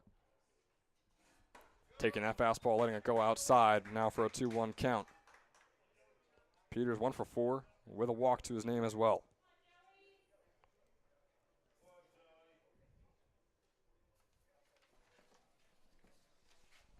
Here's the 2-1. Ross gearing up, dealing. Fastball goes low, off the glove of Huzzy. We just talked about that. Could be taking a toll mentally as well, which is catching these balls and strikes. And Warren will take second base. And every little thing could be the turning point. Every single little thing could be the turning point when you're this deep into a game. The margin of errors are so slim. We've seen both these teams put runners in scoring position already. We're going to get a pinch runner, it looks like. Nolan Fuller is going to be the man checking in. The Bloomsburg commit will be now on second base for the Pocono Timber Rattlers. And it's just, we've seen both these teams get guys in scoring position before in this game, but nobody's been able to knock them in these extra innings. Now falls on the bat of Joey Peters, the kind of guy you'd one up in this situation. This is the best situation they've had in extra innings. I'm going to say that. Yeah. I mean, a runner in scoring position, there's 2 outs on the board, but you have the top of the order due up, and on the plate, I should say, right now. So a 3-1 pitch to him with the new runner on second. Fastball swung on and fouled off. Lucky he made contact right there. Could have put away the inning, as it has for the past 4. Fuller, go. You got to go on this pitch. Runners Yes. got to go. Full count, 2 outs. If he gets going with enough speed, crazy wild pitch, suddenly he could storm his way home. A real possibility. A lot of possibilities in this pitch. 3-2. Swing and a miss there from Joey Peters. Graham Ross, have yourself a day. And some words, and they're going at each other, exchanging barbs. Ross was fired up there. I think he was just fired up and was kind of shouting at his catcher like, "Yeah, Joey Peters not liking the hooting and hollering," and threw a thumb in his direction like the Pops meme. And all of a sudden, 2 sides bickering. Tension's high, emotion's high. This is 13 innings of baseball, Ben Chadwick. Standing tall at 6 foot 185, head up high as he heads back into the dugout. He has done his job. Can the offense do theirs in the bottom of the 13th? We'll find out after a quick word from our sponsors. Don't go anywhere, folks. Hi, my name is Dr. Philip Glassner. I'm a hip and knee replacement specialist at Mid-Jersey Orthopedics. We're a multi-specialty orthopedic practice with offices in Flemington, Bridgewater, and Washington, New Jersey.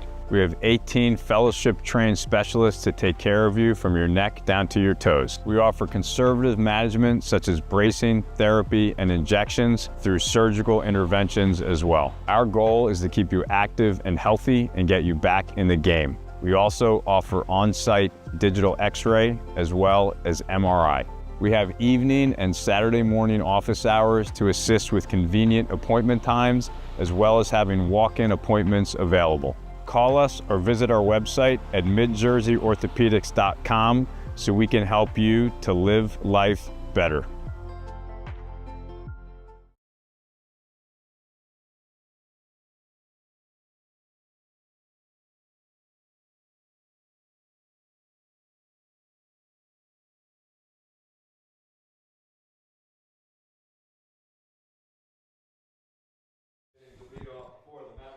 For his first at-bat of the day here in the bottom of the 13th, Joey Socorro out of Mercer County Community College steps up to the plate. Coming in for TJ Magliozzo. First pitch to Socorro is grounded and fouled just towards the Mercer Mammoths dugout. Boy, oh boy, he got us going with that first swing of the bat. Got you going. You were fired up over that foul ball, Ben Chadwick. I love it. I saw Bring contact. the energy. The 0-1 pitch coming up here for Socorro. Not going to swing at that one. He's going to let it go by, and he's going to find the bottom right corner. Jack Pocono, there's not much you could do about that if you're Joey Socorro. Got our commissioner, Mike Olshin, pacing back and forth over there on that third base line.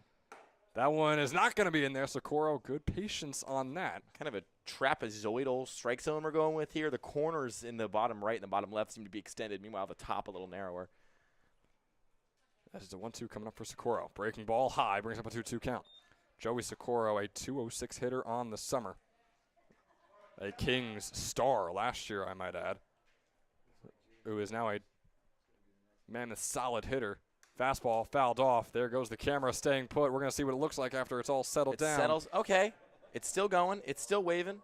It's still waving. Looks like we might have to move it Yeah, and shift yeah, it yeah. to the right I'll a go little shift bit. it. I'll go shift it. As Socorro's at bat continues with the 2-2. Camera staying steady at least. Breaking ball, swing and a miss there from Joey Socorro. He is retired. Well, on the 2-2 ball, Jack Pocono and Graham Ross are dealing on the mound here in extras. And we're back to the top of the order with Ray Mulhern. Number 1, center fielder Ray Mulhern. Now Mulhern has had his struggles here in this one. He's 0 for 6. Put every single ball in play, no strikeouts to his name. The leadoff hitter who bats over 450 for the Mammoths on the summer.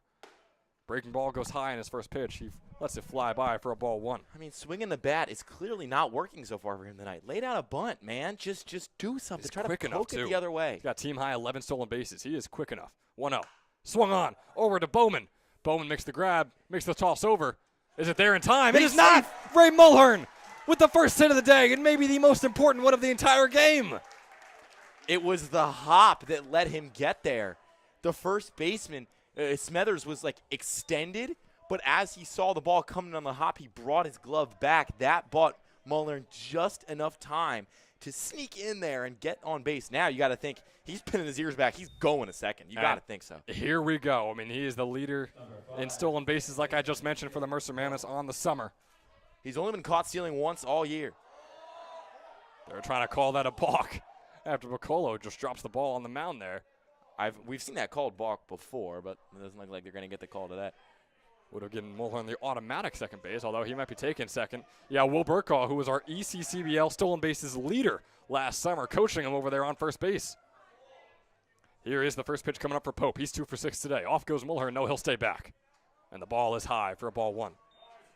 I mean, he knows he might get a wild pitch or something low or a harder throw, at least for the catcher to make. That was dangerous. The throw over That from was Pocono dangerous. was nearly whizzing by the glove of Smethers. Instead, my he makes the goodness. grab, and it keeps Mulhern on first, although he could have easily taken second. He could have gotten to third if that thing whizzes past. The 1-0 is high. Pope starting off with a 2-0 count. People starting to get back into it. Bottom of the 13th. You saw the tension rise when we neared the top of the 9th. Then it kind of dropped in the 11th through 12th. Now we're back up here in the bottom of the 13th. 2-0 pitch. In there for called strike 1. High right heat. down Broadway for Jake Pope. He doesn't swing. These hitters not aggressive. You'd think, desperation would set in. Aggression would ensue when you're into the 13th, but these guys are content to watch the pitches go by. 2-1 for Pope. Swung on. A short grounder. Smithers going to look to pick it up. Instead, it'll be Balashitis making the fielder's choice, or rather the singular out at first as Mulhern takes second base. Mulhern, the fastest base runner in the ECCBL, is in scoring position for Jack Hughes up at the plate right here. And I'm just gonna be honest here. I know Mulhern is fast. Why there wasn't a look to turn 2 there will kind of surprise me. Because as the ground ball was heading to the gap, Mulhern was going from first to second, and then I think he was trying to cover the ground ball or block the second baseman from coming in. He wheeled up, slowed up, and that opened a window. I think they could have turned 2 there if they were quick about it. It would have been close. I can understand calling it either way. Staying the conservative route as that breaking ball is in on Jack Hughes for a called strike 1. Jack Really nice Pocono, pitch. the battle of the Jacks. Who will win it? Pocono looking good on the start, throwing the first punch, and it lands. Here's the 0-1. Fastball swung on by Hughes. Out past center field. Killarescu chasing it down. Is it over his head? It's down. Ray Mulhern tossing the helmet. Stomping on home. The Mercer Mammoths punched their ticket to Trenton. Ball game after 13 innings. The South will be represented in Trenton at 1 p.m. tomorrow. Jack Hughes, the RBI double, soaring over the head of Killarescu and ending things here in Quakertown. 22 innings of baseball later, and we have our championship matchup set. The Southside Railers will take on the Mercer Mammoths. The Kings of the South take on the Kings of the North tomorrow at 1 p.m. Beginning to end, probably the highest quality baseball we've seen all summer. Yeah, absolutely. Beginning to end. Incredible pitching. by both these teams. Situational awareness, but also enough lapses to keep it interesting. I mean, this is why, again, people is an overused term in my opinion, but how can you not be romantic about baseball? Yep, I mean, I'm with you. 2 games today, both cinematic from beginning to end. We get a crazy comeback in the first one. We get a marathon finish in the second one. How can you not be romantic about baseball? I couldn't agree more. Time of our game, 3 hours. A 4-3 win for the Mercer Mammoths. Ladies and gentlemen, your ECCBL championship matchup is set. The Trenton Thunder Ballpark tomorrow at 1 p.m. Be there or stream it live here on Jersey Baseball Nation. Either way, we don't blame you. Just make sure you witness history. It should be an incredible matchup. And in case you're wondering, our Toyota player of the game is, of course, the last man to swing the bat, Jack Hughes. The RBI walk-off double to win the game here in the bottom of the 13th. He goes 3 for 6 with 1 RBI, and boy, was that 1 RBI the most important one. Now, don't get us wrong. Graham Ross, had a fantastic day, right? Yeah. I mean, he pitches 3 innings, allows a singular hit, strikes out 4 batters. He was ice cold throughout those 3 innings that he was on the mound. But it's tough not to give it to the walk-off hitter. Yeah, I mean, he pitched his dang heart out, but agreed. Last guy to swing a bat in a big spot. I thought that could have been gone. He really, I thought it was. He I thought it pieced that. was. He got a really good barrel on it, banged off the back wall, and that's exactly, he just put his heart and soul into that swing. And at the end of the day, that's what separates in just such a quality game between these 2 teams. Both of them were incredible games. Very good. Incredible games. No team wanted to give an inch. It's gonna be sickening if you're a Timber Rattler and you leave the stadium, you're thinking you had your chance. But I would be crestfallen to see them hang their heads after that performance today. I mean, just the pitching staff particularly was just shutting down Mercer I mean, I mentioned it. It was 4-3, but it was 3-3 before the walk-off, and those runs came in individual innings. 11 shutout innings for Timber Rattlers pitchers before the walk-off, and just a gutsy performance all around. Hats off to both these teams, but absolutely, particularly Jack Hughes. Some could say right now he's the best Jack Hughes from New Jersey who wears red. Yeah, better that's than true. Better than the NHL All-Star. Jersey Devils. Yeah. It's close. It's close, but someone's on top of the world right now, and someone is probably training somewhere in Cabo. Absolutely. I'll take the man who's going to the ECCBL championship. How about that? I mean, you mentioned it was a great ball game. There's 6 errors on the board. I don't care about those at all. I mean, the baseball we watched, if you watched it all the way through with us, which if you did, we couldn't thank you enough. I mean, this is a lot of ECCBL baseball being thrown your way today. You guys stuck it out with us. We couldn't appreciate you more, and we can't wait to wrap it all up with you tomorrow at 1 p.m. out in Trenton. The Trenton Thunder Ballpark is the host of the ECCBL Championship tomorrow after a long and incredible day of baseball here in Quakertown at the Blazer Stadium. Luke Lundler was on the call for the first game. Myself, Ben Chadwick, had you on the call for the second game. We were having a blast all day long. We hope you did as well. We'll see you in less than 24 hours. Trenton Thunder Stadium tomorrow at 1 p.m. The Southside Railers take on the Mercer Mammoths. The 2 1 seeds from each of our divisions go at it in a battle at 1 p.m. We'll see you there, and we'll see you on our stream. Have a great night, folks.